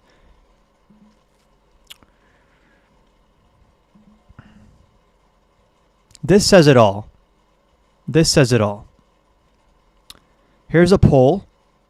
We're comparing the poll from early December to early January. Okay? The question asked in the poll is, do you think that U.S. foreign military interventions are more often improve or worsen situations in the country where they occur?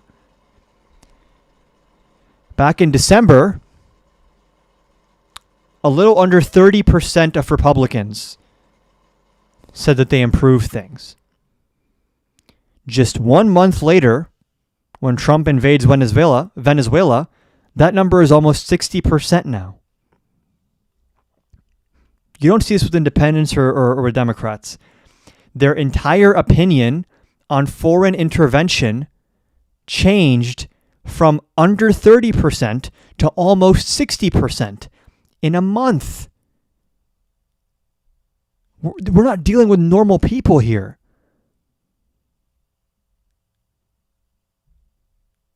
This is the same pollster. And it's not even a full month, actually. It's not even a full month. From December 11th to January 4th, more than double the amount of people in the Republican Party now support like regime change wars and stuff and like foreign intervention. It's so fucked. It's so cooked. I don't even know what to do, bro. Like, here's my thought process, right? The other day, I was like, are we at a point now where I think a national divorce is just where we have to, like, do we just have to do a national divorce now? But there's no way to do a national divorce without just destroying the entire country. And like, I don't know what you do if Trump sends in the National Guard to seize voting machines, or like he just doesn't allow these people to be sworn in, or he just goes rogue executive, and even if we win the midterms, he's like, I'm just going to ignore the Congress and the courts fully now, like openly, and he just starts doing stuff. Like, the only check on Trump's power is like state governments, but that starts to feel kind of Civil War-y when you start getting to a point where elections don't happen anymore. And like, I understand some people are like, oh yes, the revolution is coming. Yeah, you do not want revolution. Like, it's easy to forget how much progress human beings have made in our pursuit of criticizing the system, which we should still criticize. But like, I actually like the fact that like I can go to the grocery store and there's not going to be like a little militia there waiting to ask me what kind of American I am. And there's not like fucking pipe bombs everywhere and like different mini armies driving around on bikes and trucks just fucking taking territory. I actually think that's a good thing. I actually think that like rule of law is broadly good. And we took all this shit for granted. Now we're going to lose all of it. And I don't know how you like, let me tell you the point it's getting to. Maybe I shouldn't say this. Actually, I just want everyone here to know that you have a Second Amendment right to own a firearm. I just want everyone here to know that. I'm just informing you of your constitutional rights to own a firearm. And obviously, everything you do in life should be peaceful and patriotic. Okay? But just know you have that right lawfully, and that it may be well advised to exercise that right peacefully and patriotically, of course. But that's how I'm feeling right now in terms of like, dude, there's like the fact that there's more than a 5% chance that like 5 years from now, 10 years from now, that different states are aligned with the federal government. Different states are like part of a resistance group. The United States Army has split off into different factions that are either Trump loyalists or like against Trump, pro-Constitution. And then on top of this splintering of our National Guard and our troops and our courts and our Congress, you also have ragtag militia groups running around with pipe bombs and weapons, capturing territory, working in concert with like pro-Trump National Guard people and ICE officer. Like, the way that society can break down so fully, so quickly and completely is like a little bit scary to me. And I agree. I keep going back and forth between preparing myself and saying it's an overreaction, but the only reason we're inclined to feel like it's an overreaction is because the idea of it is so crazy that we all kind of just assume like, okay, it's like, there's no way like elections are going to be over, right? Like there's no way that there's like an actual civil conflict in this country where the military has to pick sides and the National Guard has to pick sides and you have militia groups running around with impunity. There's no way that, but that's just cope. When I tell myself that, I'm just coping. I have no reason to think that's not going to happen. And then my concern is less about like, do we have single payer healthcare and like, am I living in a place that's going to be safe? Like shit can get really bad. And I just want to say to all the sort of like leftist revolutionary types who are like, oh, Trump is doing what the liberal capitalist oligarch Democrats have always done and it's all business as usual. No, this is not business as usual. And just to be clear, we can hold in our in our brain simultaneously. Oh yeah, if you're in Florida, thoughts and prayers, you need to run. Y'all are cooked if you're in Florida. Get the fuck out of there. But like, I was gonna say something. I kind of lost my train of thought. What I was gonna say is that. What was I gonna say? Can someone remind me what I was saying? And yeah, dude, I'm scared for like, dude, if you're like gay or lesbian or bi or trans, or if you just have dyed your hair like a primary color and you live in a red state, I'm actually worried for your safety over the next few years. Even if you're not like a politically involved person, I'm like worried for your safety. Or if you're just any kind of brown,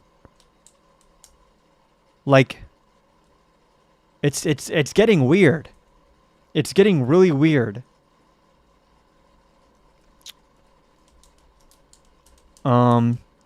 Yes, thank you. I was talking about leftist revolutionaries.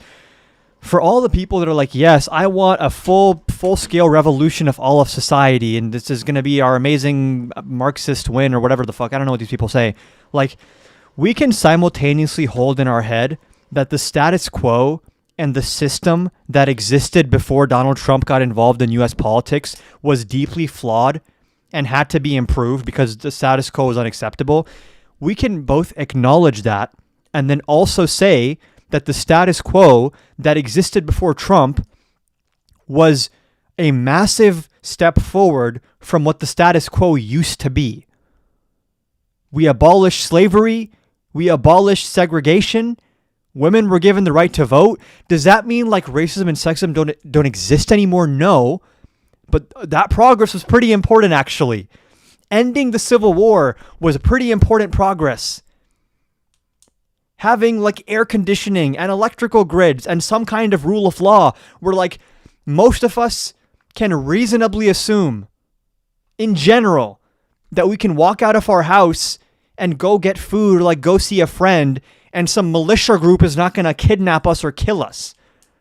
And we take that for granted, but we really shouldn't. I don't. I've been to Pakistan. That place is a military dictatorship half the time with like criminal gangs that get away with like. I feel like people got so lost in the sauce of critiquing the system that like we forgot that like critique the bad parts of the system, but don't throw the baby out with the bathwater. Having elections is good. I think that's a good thing that we have elections. Oh, really, liberal? Billionaires control the election. Yes, we should change that, but like having elections is still good. It's like some people are inadvertently allowing Trump to do this because they've just so ignored that human beings started off running around in the woods, bonking each other with sticks and killing and raping each other. Like that's what human beings used to do for a very long time. And now we have this thing called society. And having a society function, especially at a large scale, is not easy. Like that took decades and centuries of social progress and civil progress and human rights progress. And because the system now is like not perfect or it's like bad, instead of addressing that stuff, we've just said, let's burn down the system. And then this one guy is like, yeah, let's burn down the system. The system is like laws existing. And like, I've tried to make this argument to some leftist types before. They're like, listen, you're just complaining now because it's Trump, but we've never had rule of law in this country. We've never had democracy in this country. And it's like, dude, stop saying that.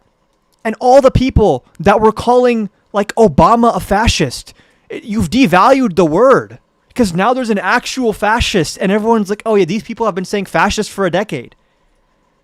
It's like when you act like the world is on fire for everything, then when the world is actually on fire, there's no way to convey that to people anymore.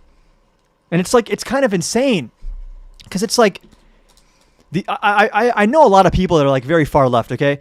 And like, I'll talk to some of these people, and I've talked to them in the past, even before I got involved in doing content stuff. And I'll say like, oh, Trump wants to like attack democracy and like end elections and attack free speech. And they're like, listen, liberal, in the American fascist capitalist oligarchic system of liberalism or whatever, like, elections aren't even real anyways because super PACs. I'm sorry. Why the fuck would you, like, elections are real. You can go to a polling place and vote. And yes, they're influenced by big money, and we should address that. But we can't just take for granted that we have fucking elections. Why are we just taking this for granted? And to everyone who wants like a revolution or a collapse of society, what comes after that? Like, I want everyone to know, if American society collapses, there's no like beautiful kumbaya moment like a few years later. I'm just going to try to leave the country. Like, I don't know what you think is going to happen. I don't know, dude. I don't know. It's so crazy. It's so crazy. Because my forecast right now for what's going on is that, like, the entire socio-political system that human beings have spent centuries building and that the United States has spent decades building, those socio-political systems are dissolving. They're crumbling at a very rapid pace. And because we've been hearing, and it's not necessarily false, like, oh, the system is broken. The system is flawed. I hate the system. I hate the system. Like, I agree, but only about the bad parts of the system. People kind of forget, like, good stuff. It's like you don't know what you have till you've lost it. You don't know what you had till ICE is fucking killing people in the streets. And it's just like, people who treat politics like it's the Hunger Games or something, they don't understand, like, people are going to die in very large numbers if we have some kind of civil war or some kind of societal collapse. It's not like everyone's going to wake up and they're all going to have class consciousness and start marching and say, give us our workers' rights. No, dude. Like, racist, crazy people are going to be driving around in pickup trucks killing brown people. If society was to collapse, like, that's what it would look like. Not some beautiful, like, post-scarcity cooperative. And I just don't know why we've been so obsessed with not just saying, let's improve the system, let's destroy the system. And I guess it's because people define the system as only the bad stuff. So it's like a category error. When people define the system as only the bad stuff, it's a recipe for disaster. Because soon there's no more rule of law. Like, it's so crazy. Like, and I understand people are going to say, oh, the law never existed anyways for rich people because they can afford, like, the best lawyers and law is not enforced equally. Yes, I understand that's the problem. But, like, law still existed. Like, we have courts. And typically, the U.S. attorney can't just be a random fucking insurance lawyer who's never prosecuted a case in her life. This is so crazy. A random dumb fuck. Bro, the people that are in these positions of power, like, bro, even with national security and, like, the FBI and stuff, like, I understand that, like, our intelligence agencies do a lot of horrible shit, and we should crack down on that. They also do some important, like, they also go after, like, human traffickers and stuff. That's pretty fucking important, maybe. They also, like, figure out threats of terrorism before we even hear about them and neutralize them. Really, liberal? Do you know what our intelligence agencies did in South America? Yes, and that was bad. But it's also, like, they do some good stuff too. Right? Like, it's like, I am someone who believes that institutions are really important to have. And clearly our institutions were weak as fuck if this can happen to them. But the idea that there could be a society with no institutions is, like, really scary. I don't think people understand fully what it means to have a society with no institutions. With no such thing as rule of law. Like, when the government stops having all legitimacy, it's so fucked. It's so fucked. It's such a fundamental, like, it's so much bigger than ideology. Like, if you're watching this and you are a democratic socialist, or you are a low-tax libertarian, or you are even someone who eventually wants communism, if you still agree with me that, like, if someone, like, robs a store at gunpoint, that the police should be able to come there, or that if, like, someone does fraud and a prosecutor finds out, they should be indicted, or, like, if someone tries to do a coup, they should be in jail, and that, like, if I express an opinion, I shouldn't be put in handcuffs for expressing that opinion, or that if I have different political beliefs than you, then we should be able to settle that at the ballot box and not in the fucking streets with weapons. If you agree with me on this, is like not ideological. This is like anthropological. That, like, I just think people take progress for granted. Like, I really urge people to remember, we're sitting here, I have like a pen, I have like 3 monitors and my microphone and everything. We got here after so much horrible like, dude, I don't know how to put this into words, but, like, people have seen the Mad Max movies, right? Like, we just take for granted society is actually, like, very impressive. The fact that I have a phone that was manufactured in like 5 different countries, and that I was able to do in-store pickup, and then, like, on the way there, I was able to, like, stop at a drive-thru and get a milkshake and then come back, and, like, this entire period of time, I was, like, not worried I was going to be killed. Like, this is not normal. And the fact that most people are, like, not at immediate threat of death every single day is not normal. We used to live in fucking mud huts with sticks and kill each other all the time. And as far as I can tell, the human experiment has been expanding how big the in-group can be. Like, the antidote to tribalism is saying that everyone's in the same tribe. And we were progressing that way. Through international trade, through interconnectedness, through progressive change. And now we're reverting back to, like, really weird tribalism, where it's like me and my small circle versus the world. Like, all of these ICE agents too, dude. These are all really psychologically disturbed people who are watching Nazi propaganda on Twitter and saying, I want to join this organization. Did anyone see the video of ICE? And the guy was like, I can't believe I get paid to do this. I would do this for free. I love my job.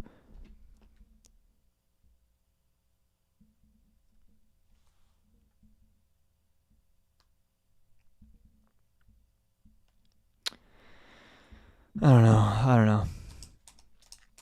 And it's hard to make this argument because if you say something like this, people are going to say, no, what you need to understand, liberal, is that the reason Trump won is because our status quo was all broken and everything, the system was all broken. And it's like, how about we just talk about the broken parts and stop acting like every bit of human progress made from the beginning of time is, like, bad? Like, why are we taking so much shit for granted, bro? That's my issue with Gen Z, honestly. That's my issue with Gen Z, is Gen Z takes shit for granted a lot. Like, the only way to actually make progress is to learn from past progress rather than acting like it doesn't fucking exist. And there's this weird, like, cynicism and, like, I don't know, that I see in Gen Z, which is, like, really fucking annoying. That's like, Trump is just a symptom of what was happening anyways, and we were all gonna die anyways. And it's like, dude, actually, no, like, if Hillary Clinton won in 2016, like, I actually think she would be a lot better right now. You know what would be the case? If Hillary Clinton won in 2016 and the Trump thing in politics just never really happened, I'd be sitting here right now in 2025, and let's say that they just expanded Obamacare to cover this many more people, and the leftists are saying to me, look what happened. We voted for your little Hillary, and still no Medicare for all. Both parties are the same. And then I would say, I don't know, man. I feel like if Trump won back in 2016, like, the country itself would be on the verge of collapse. That's just fear-mongering, liberal. That would never happen. Like, I remember, never forget the people that told us that the 2016 election didn't matter. This fucker got 3 Supreme Court appointments. Imagine if Hillary Clinton got 3 Supreme Court appointments. Would we still have Roe v. Wade? I think so. Would we have presidential fucking immunity? I don't think so. That actually matters. This is like big structural stuff that changes everything. I don't have a positive spin to put on this, really. I don't know.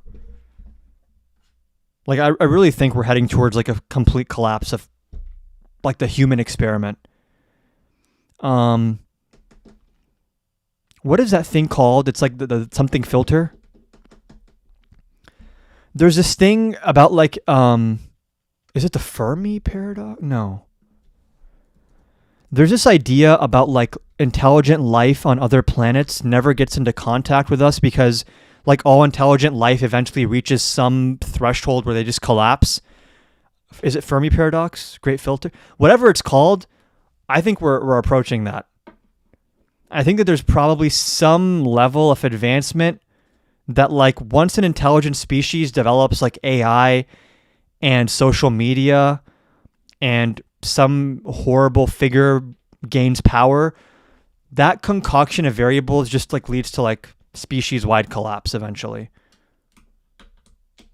And remember, things usually don't collapse in like one big blast of like glory.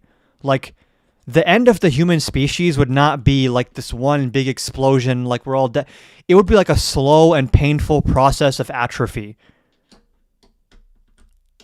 Where like day by day, month by month, institutions crumble, financial markets crumble, people's standard of living gets worse, lawless acts of violence become more common, wars become more common, and then eventually it's like a century has passed and it's like we're back in the fucking Stone Age.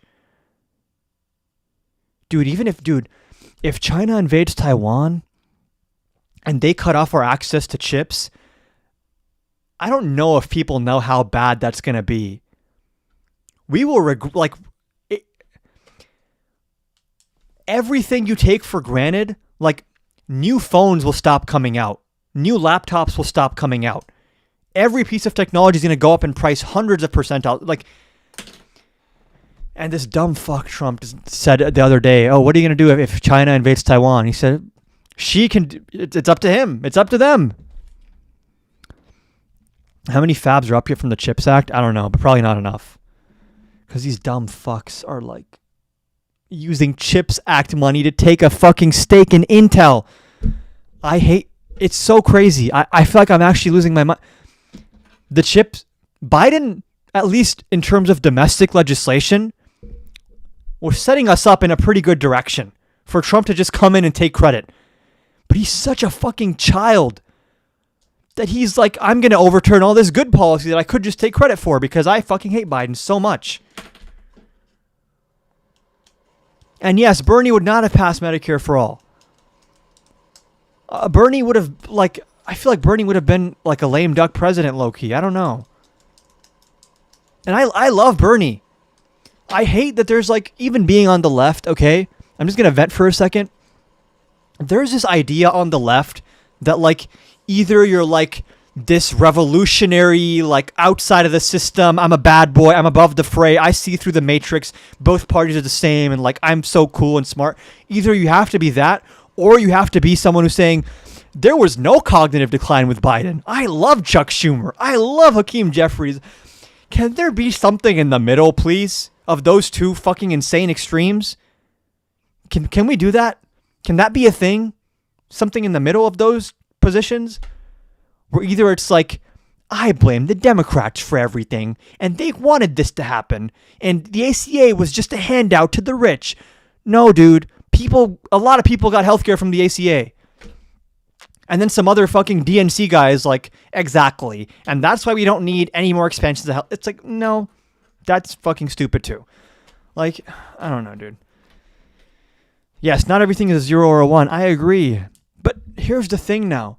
If you ever try to bring up nuance, people think that's corny now. How cooked are we that nuance is considered corny? If you bring up nuance to the wrong person, they're like, yeah, of course, nuance, yeah. It's not that complicated, liberal. Like, this is why I call myself, and this is the based ideology, okay?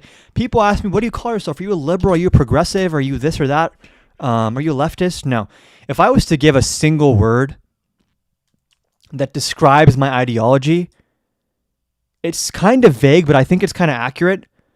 I'm an idealistic realist.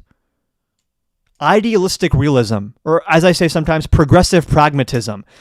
You have to understand how things work. You have to understand what constraints exist, why those constraints exist, which constraints are important, and which ones are unimportant and arbitrary.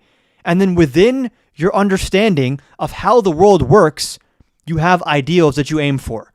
And my issue is a lot of people are so idealistic that they forget the part where it's like, okay, we're at point A and you want to get to point B. In order to get from point A to point B, you have to know how to walk. You have to know how to traverse this distance between these 2 points. And if you don't have an accurate understanding of how the world works, of our socio-political systems, of our socioeconomic systems, if you don't understand how our system of government works, how societies work, how economics works, how building consensus works, how social change works, if you don't understand that and you refuse to engage with the world as it actually exists, and you say, I'm only going to engage with the world if it exists as I want it to exist, then you're never going to make any progress. And progress comes from people who understand, like, for example, a big part of the civil rights movement, and there's many things here, right? Like the civil rights movement had nonviolent, violent, institutional, outside the institutions. Any big change movement covers people within government, outside government, in media, outside of media, violent, nonviolent, like all of those things cumulatively come together to create social change, right? One thing the civil rights movement did really well is go back and look at polling. Civil rights was extremely unpopular in the United States. I don't know what, there's this like weird form of history that I think some people believe. Hold on.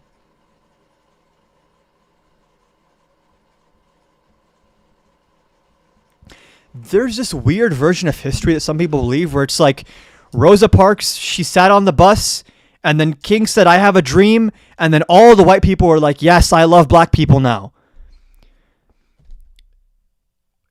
I'm pretty sure when Dr. King gave his speech in DC, the civil rights was like it was like 65% disapproved. Something like that. It was like a pretty sizable majority that were against civil rights when this happened, which is why when people were fighting for civil rights, a big part of their agenda and campaign was convincing people, was changing people's minds, was accepting the world as it is, and then saying, let's change the world. Not by saying, oh, the world as it currently exists is unfair, so just like fuck it or whatever. They said, okay, a majority of people, for whatever reason, are fucking racist, and they don't believe in civil rights. How do we actually address that if we actually want to make the world better? Let's try to make people stop being racist. Let's attack the sources of information and media and propaganda that dehumanize us.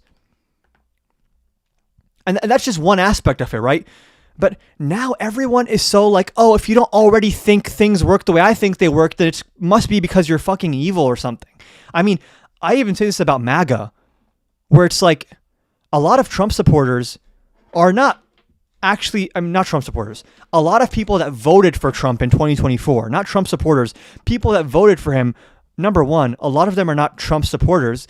A lot of them are just really fucking stupid and really uneducated, and they don't know what's going on, and they watched YouTube and they're like, oh, I get it. Trump is the common sense business guy, and he's going to make prices go down.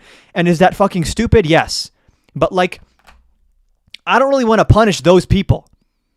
I want to punish the people that are breaking the law, the people that know what Trump is doing and they like it.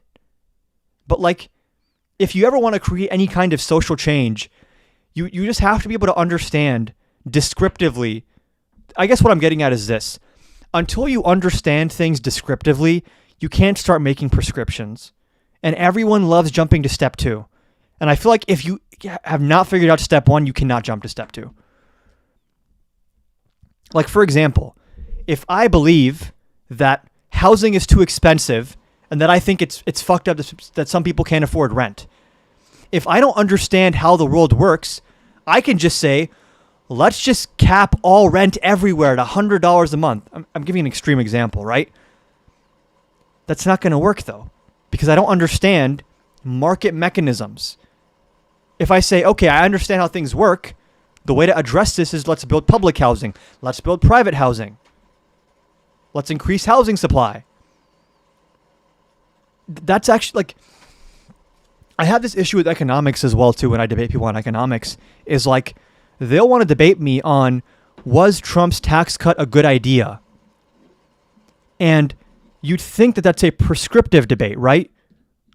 Ought we pass tax cuts or ought we not pass? It's like an ought question. Should we or should we not pass tax cuts?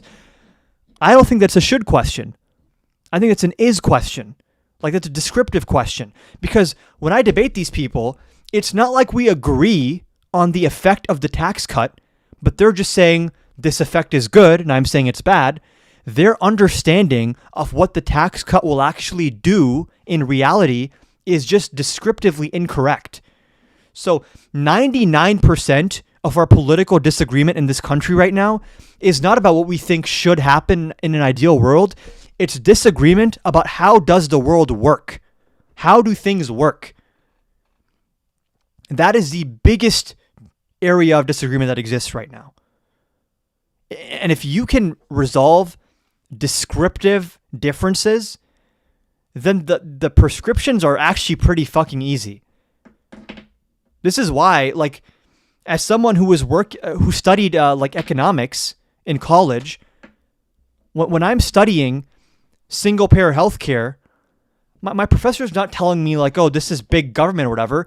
He's saying, okay, this is how single payer healthcare would work. These are the costs and these are the benefits, because every single policy has costs and benefits. If you reject that, you're just fucking lying. And the goal of passing good policy is saying, number one, do the benefits outweigh the costs? And then number two, which benefits do we value more than others?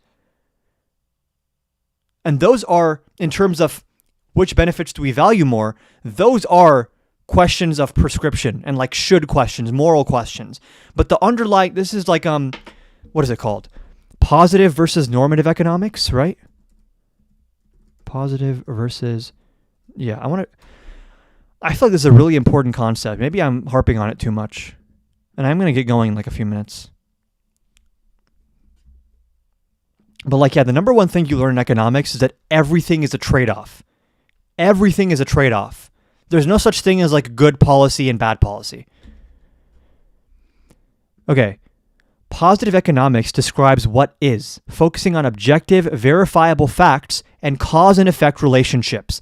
This right here is the bulk of the disagreement on tariffs, on taxes, on spending. All of it is on positive economics. We don't disagree on normative economics, actually. Positive economics describes what is, focusing on objective, verifiable facts and cause and effect relationships. Like, what happens when you raise the minimum wage? What happens when you expand healthcare? Just what happens? Not is it good, is it bad? Just what actually happens? And then normative economics deals with what should be, involving subjective value judgments and opinions. And people, I feel like, seem to think that all of our socio-political disagreements in this country are on normative questions when they're actually on positive questions. And I'm sick of no one understand. Like the Fed guy. What was his name? Whoever was the guy I was debating on the Fed. He was jumping forward to like a question about what should and shouldn't be without understanding what is. So how can you... 90% of people don't understand any of this. Here's where I disagree.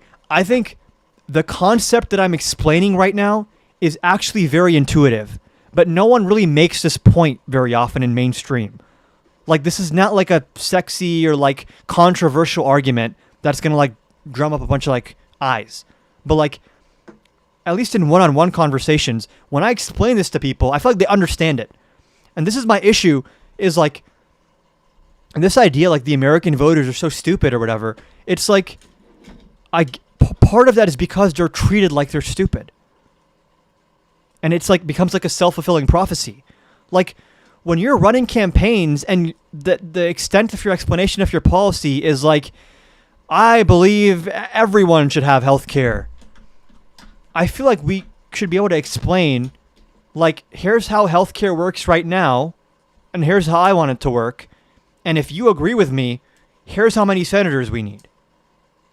And maybe that's like too technocratic and stuff, but like, I feel like if politicians were just detailed and honest,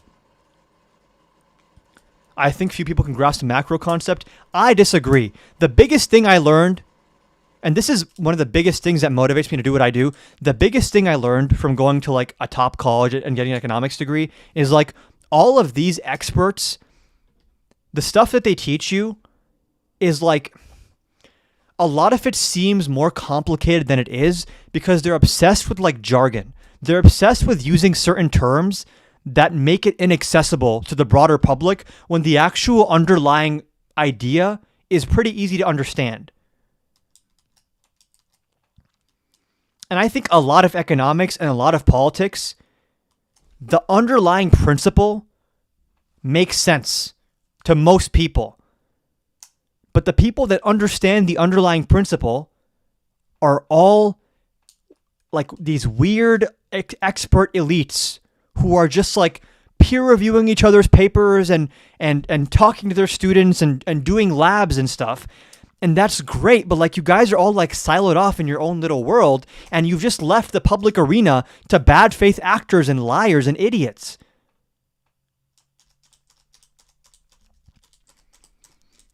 This is why I like Tallarico as well. Is like, he explains things in a way that is like for example, when Tallarico talks about like the billionaires, he's not just doing this like lazy meme where he's like, oh yes, billionaires bad. He says, no, specifically the tech billionaires that create social media algorithms that pit us against each other and ruin our mental health and ruin society, they are profiting at the expense of our societal health. Now, what he's actually explaining there is a very complex interplay of behavioral economics and dynamic pricing and like studies that these companies do on like dopamine maximization with their UIs and stuff. But he's able to convey that in like a very intuitive way. And I feel like there's not enough of that. People make it overly complicated. And what I try to do with my platform is I try to bridge the gap between just normal average people who I actually don't think are stupid. I don't think they're stupid. I think most people are actually pretty smart. But it's like, if I have a blender, right? The blender is pretty good at blending, but if I start dropping bricks into it and it doesn't blend the bricks and I'm like, this is a shitty blender. No, it's not a shitty blender. You're just putting bad stuff into it. So what I try to do essentially is bridge that gap between these experts that live up in their castle and they have all their jargon and they have all their complex theories, and just the average normal person who I think is not as stupid as the experts think they are, or maybe they themselves think they are. Like, how many people are still walking around talking about how we need competition in healthcare, as if like, is anyone here like deciding whether to get life-saving surgery? Like, are they price shopping for healthcare? No, there's inelastic demand. There's risk pools. Like, there are so many aspects to our healthcare markets that influence how many people have healthcare, and no one like talks about this stuff. Everyone's just like, oh yeah, we gotta give everyone healthcare. We gotta let the market handle it or whatever. It's like, why are you being so vague, dude? Like, people are not this stupid. If you treat them as this stupid, then they become this stupid. And the issue is Trump has treated the country like they're fucking dumb as fuck for the last 10 years. And as a result, it's become like a self-fulfilling prophecy where now everyone's like, yeah, I'm dumb as fuck now because half the information I get is from this guy. Like, bro, go back and watch the Mitt Romney versus Barack Obama debate.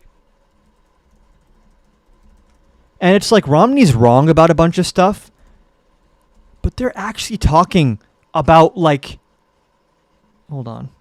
They're talking about policy.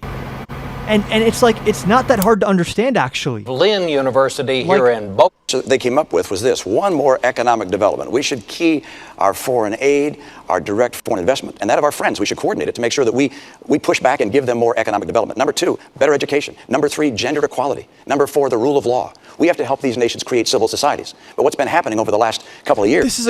I don't even like Mitt Romney. This is a great point. I don't even know what the fuck he's talking about here. But one really important thing to do in developing countries is rule of law is one of the most important things of any country. If a country does not have rule of law, you know how Trump says if you don't have a border, you don't have a country? No. If you don't have rule of law, you don't have a country. And they're talking about concepts here where even if I disagree with Romney, I understand the argument he's trying to make, even if he's wrong. And it's politics has become so stupid now. Just as we've watched this tumult in the Middle East, this rising tide of chaos occur, you see Al-Qaeda rushing in, you see other jihadist groups rushing in, and they're throughout many nations in the Middle East. It's wonderful that Libya seems to be making some progress despite this terrible tragedy. But next door, of course, we have Egypt. Libya's 6 million population, Egypt 80 million population. We want to make sure that we're seeing progress throughout the Middle East with Does Trump know any of these things? Mali now having North Mali taken over by Al-Qaeda, with Syria having Assad continuing to assassinate, to kill, to murder his own people. This is a region in tumult, and of course. And even when you praise this, there's certain leftist types who are oh, you're just praising purity politics. Just what's the point of civility and being polite and sticking to the facts? It's all the same policy, anyways. Hot take: I actually think being civil in these circumstances is better for society. I think it's actually really unhealthy for society for extremely powerful people that everyone is watching to exemplify very bad manners and just being dickheads to everyone all the time. I don't think it's actually good for society. On the path to a nuclear weapon, we've got you can just look at the effect of Andrew Tate and Donald Trump on Gen Z men. When you start saying civility and kindness and just communicating properly doesn't matter, you end up with people like Andrew Tate and Donald Trump becoming extremely popular. We'll get to that, but let's give the president a chance. Governor Romney, I'm glad that you recognize that Al-Qaeda is a threat, because a few months ago, when you were asked what's the biggest geopolitical threat facing America, you said Russia. Not Al-Qaeda, you said Russia. In the 1980s are now calling to ask for their foreign policy back, because the Cold War's been over for 20 years. But Governor, when it comes to our foreign policy, you seem to want to import the foreign policies of the 1980s, just like the social policies of the 1950s and the economic policies of the 1920s. You say that you're not interested in duplicating what happened in Iraq, but just a few weeks ago you said you think we should have more troops in Iraq right now. And Romney was right on Russia. Yeah, Obama was kind of weak on Russia. I need to read more into Obama's foreign policy, but it's weird because Obama was so aggressive with drone strikes and the Libya stuff, but then a lot of his other foreign policy was weirdly weak.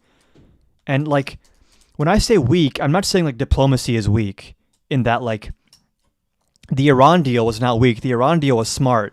But when he does this thing where he's oh, if Assad uses chemical weapons, he's crossing a red line, and then Assad uses chemical weapons and he does nothing, it's don't use the language of a red line if you're not going to do something.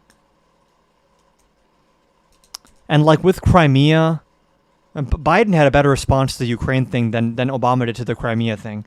So this is another example of a piece of conventional wisdom that is in and of itself correct, but the reason people think it's correct is usually wrong. So most American foreign policy for the last few decades has been pretty bad, in my opinion. Not great. We've set up a lot of really weird circumstances that are going to come back to bite us in the ass later on. But the reason it's bad is not the same reason people think it's bad.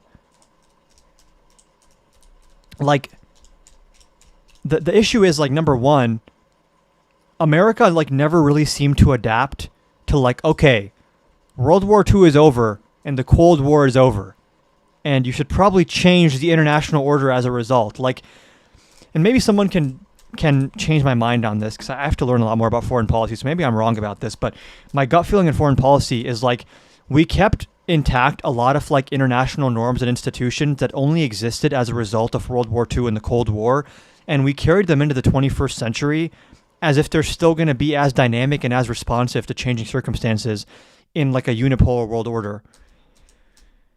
But what do I know? The challenge we have, I know you haven't been in a position to actually execute foreign policy, but every time you've offered an opinion, you've been wrong. You said we should have gone into Iraq, despite the fact that there were no weapons of mass destruction. You said that we should still have troops in Iraq to this day. You indicated that we shouldn't be passing nuclear treaties. Should hit up Isaiah. He gets really involved in foreign policy. Isaiah who? With Russia, despite the fact that 71 senators, Democrats and Republicans. Also, I have pretty heterodox foreign policy takes. So, like, isn't he a Zionist? Maybe I'm wrong. Voted for it. You said that first we should not have a timeline in Afghanistan. Then you said we should. Now you say maybe, or it depends. Which means not only were you wrong, but you're also confusing and sending mixed messages both to our troops and our allies. So what we need to do with respect to the Middle East is strong, steady leadership, not wrong and... He's not? Maybe I saw some propaganda about him then. I feel like I saw a whole thing about how he's like, he takes AIPAC money or whatever the fuck. I don't know. Okay, my bad then. I guess he's not. I don't know. Reckless leadership that is all over the map. And unfortunately, that's the kind of opinions that you've offered throughout this campaign. And it is not a recipe for... I will hit him up then, because anyone who actually knows stuff about foreign policy, I'd like love to learn something from them, but it's so complicated. Keeping America safe over the long I'm going to add a couple of minutes here to give you a chance to respond. Well, of course, I don't concur with what the president said about my own record and the things that I've said. They don't happen to be... Dan Martin does, yeah, I've seen his lives and ran for Harris County District in Texas. You saw some leftist fear-chongering. True. Accurate. True. But I can say this, that we're talking about the Middle East. And it's so annoying, too, because I genuinely don't like the influence that Israel has on our foreign policy and our politics. But I also feel like some people drag it into everything that's actually relevant by just making everything about Israel. And people say like, oh, that means you don't think Israel's bad? Like, no, I do, but like, can we just be accurate with stuff? Like, Israel has a major impact on our Middle East foreign policy in a very detrimental way. Even if you don't care for whatever fucked up reason about the genocide in Gaza, and you're like I'm just like a cold, calculating, strategic person, even by that perspective, being allied with the pariah of the Middle East is stupid. Like, why would the United States align itself with the most hated country in the Middle East? Oh, Israel gives us intelligence. Yeah, they give us intelligence on the countries that hate us because we're allies with them. They give us intelligence on the same countries that they want to try to undermine. And then we act on that intelligence on their behalf, basically. Like, Iran is a way bigger threat to Israel than it is to us. And I'm just saying, if the U.S. pivoted to a Saudi and Iran first Middle East policy and just Israel tough luck, honestly. And that's not saying you support fucking attacks on Israel, obviously, but you have to be able to, like, here's the thing, right? And this is like, gets back to when people were saying, oh, like, are you, either you justify Hamas or you condemn Hamas. Here's like the truth about like how we talk about like these terror groups. You have to both condemn them and understand why they exist. Again, descriptively. There are certain types of circumstances that create terror groups, that radicalize people. And if you can't address those root causes, then you can condemn terrorism all you like. It's not going to go away. And just blowing them up doesn't really kill the ideology that's the issue there. And a lot of the anti-Western sentiment in the Muslim world, or in the Middle East specifically, is a lot of it extreme and crazy? Yeah. But the reason it's so salient in the Middle East, the reason that these people can rally large numbers around anti-America, is because there is a legitimate grievance there. And when you give bad faith actors legitimate grievances, they will exploit those. I mean, we just talked about it domestically, right? People had legitimate grievances with the status quo. Trump took advantage of those legitimate grievances to upend even the good parts of the status quo. And you see that same principle at play on the world stage.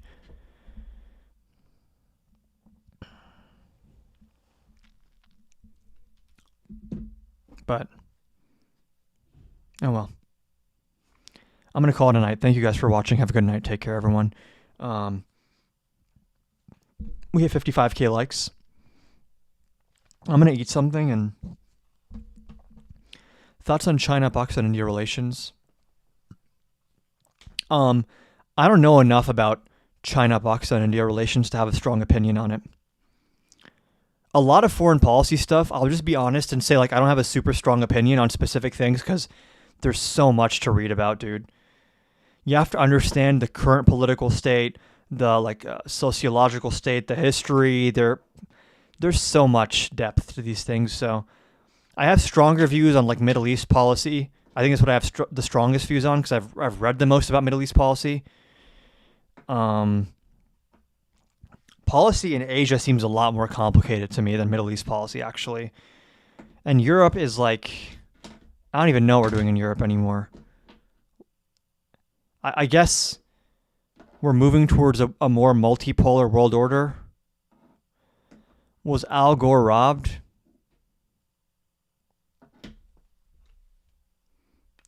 Low-key, it seems like Al Gore was robbed. I'm not gonna lie. And isn't it crazy that despite the Supreme Court basically handing the victory to Bush, that Gore still conceded? It's like, if you're ever going to justify January 6th, it'd be for the 2000 election. Although, if we get Al Gore, I don't think we ever get Obama. Then we never get Trump, so I guess that's good. But it's like, it's kind of crazy how much principles of like physics can apply to politics. There's actually an area of study about this. I'm forgetting what it's called, but like this idea that like every action has like an equal and opposite reaction. That's like the entire story of American politics, low-key. If you just think about American politics and geopolitics through the lens of determinism, it kind of all makes a lot of sense. But okay. Any last minute questions and comments before I dip? I'm gonna dip soon. I'm gonna dip in like a few minutes.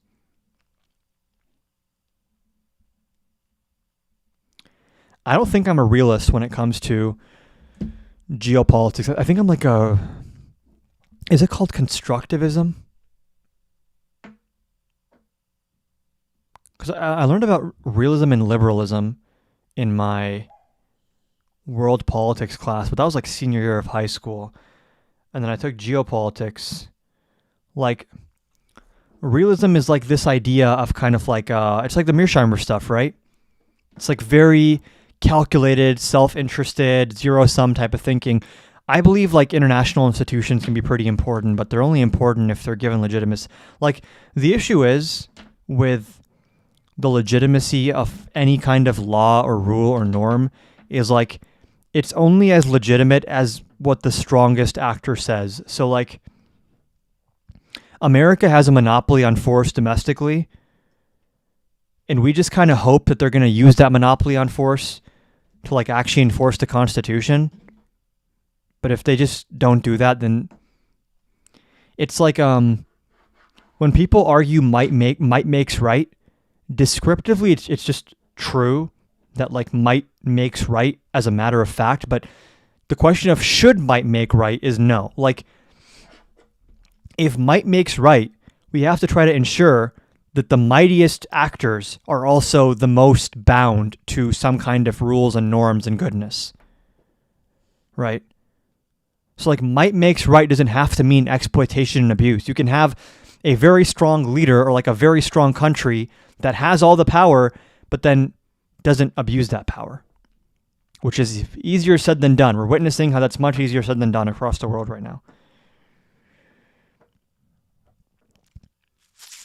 Is that the argument for imperialism?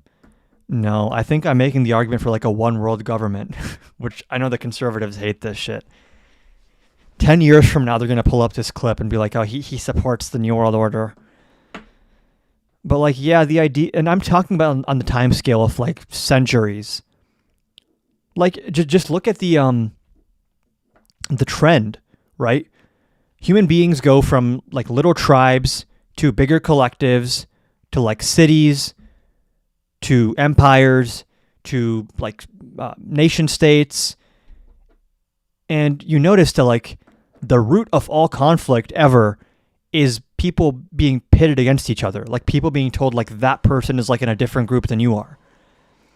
And if everyone was on the same team globally, I feel like things would be better. I don't know. And I'm not saying I want some like one world government anytime soon, but like if you ask me in my utopia situation in like 500 years from now, if everything goes amazingly, I don't think like nation states would exist in that situation. Maybe that's communist of me. What does it say? Like classless, borderless, moneyless society or whatever? I don't know. But to be clear, we're not trending that way. We're trending towards death, destruction, poverty, despair, bigotry, hatred, tribalism. I don't think religion would have to be abolished. Like, I think pluralism can work within unity. Like, the idea that, like, diversity and unity are at odds with each other is just not true. If anything, when people from diverse backgrounds can unify, they're much stronger than when people from the same background unify. Because you've covered more bases. Like, even culturally, like, as someone who I think I've grown up in the intersection of like a collectivist culture from like South Asia and like individualist culture in America, the honest truth is there are some aspects of like American individualist culture which are like really, really good. There are also some aspects that are like really, really harmful. And then same with like other countries that have like more collectivist cultures. Like some aspects of like collectivism are like really good and others are like extremely toxic and bad. And I think that like a society that can mix and match different aspects of collectivism and individualism can create something better, which is the real resolution there is the strongest collectives are those that are formed of the strongest, most self-actualized individuals. They're not mutually exclusive. And yes, I'm American born, yeah.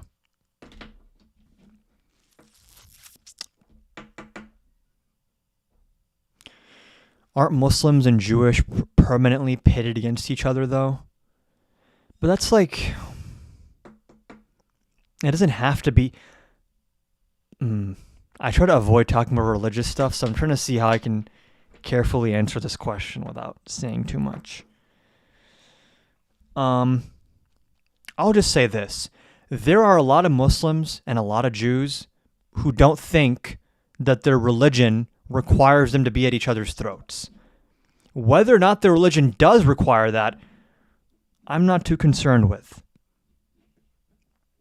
But the fact that there are versions of these religions that exist, that can coexist, means that the religions can exist in a peaceful way. And I don't see America as a beacon of hope and opportunity anymore. It's so crazy. I actually, a hot take of mine, as someone on the left, pre-Trump, was like, I feel like I've always been pretty patriotic. And that doesn't mean I like love everything about America, but like, I think the idea of America is actually really cool. We're like one of, if not the most diverse country on earth. That we lived in a country, I don't know about present tense, but like, you realize those people are heretics by their religion standards, but their religion standards are like constructed by other human beings. There's no like divine authority on earth. Like the point that I'm making here is the way people engage in religion and in society and in politics is a lot more malleable than everyone would be led to believe. These things are subject to change a lot more than you'd think. I don't think they're as rigid as people like to say. But the point I was making is like, if you asked me in like 2022 or whatever, I was like a very patriotic person that like, okay, we abolished slavery, we did the Civil Rights Act, women got the right to vote, gay marriage became legal despite all of these things. People from all walks of life from all over the world can come live here, and I can go to a school where the guy in front of me is like of Chinese heritage, and the guy next to me is like a white guy who's been here for 5 generations, and the guy on my other side is like Eastern European or fucking South Asian or African or whatever else, and like we're all in the same classroom, and we all have restaurants from different cultures in the same country, and like everyone's kind of like mixing and matching together. Like, I think that's cool and it's uniquely American. And specifically, I can't say this anymore, but I used to be able to say that we live in a country where you could be the most famous person in the country with the biggest platform in the country, and you could dedicate every waking moment of your life to insulting and embarrassing the president. And that's fully your right to do that. There is zero punishment for that. That's not normal. It's kind of some countries now, but like throughout human history, a society where like everyone can just insult and make fun of the leader of the society with no legal repercussion is like pretty rare. And that was one of my biggest sources of patriotism, but like now that's gone. Like we have videos of people being arrested for saying Free Palestine. So yeah, it's embarrassing. I don't know.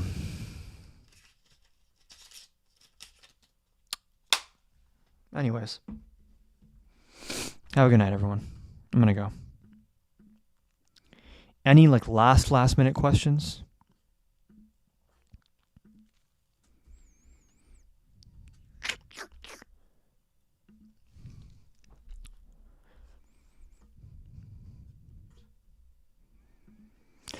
I don't even know if any of that rant made sense. I'm not gonna lie. Sometimes I just start ranting about stuff that I haven't fully thought through, and I don't know how coherent it is.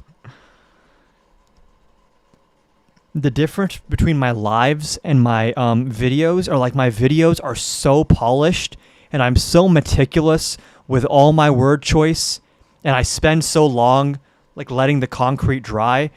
And on my live, I just be yapping about shit that's in my head. So, okay, I'm gonna end it on YouTube. To the YouTube audience, hope you enjoyed. We're gonna end it. And okay, it's over on YouTube. It's good introspection. Thanks for my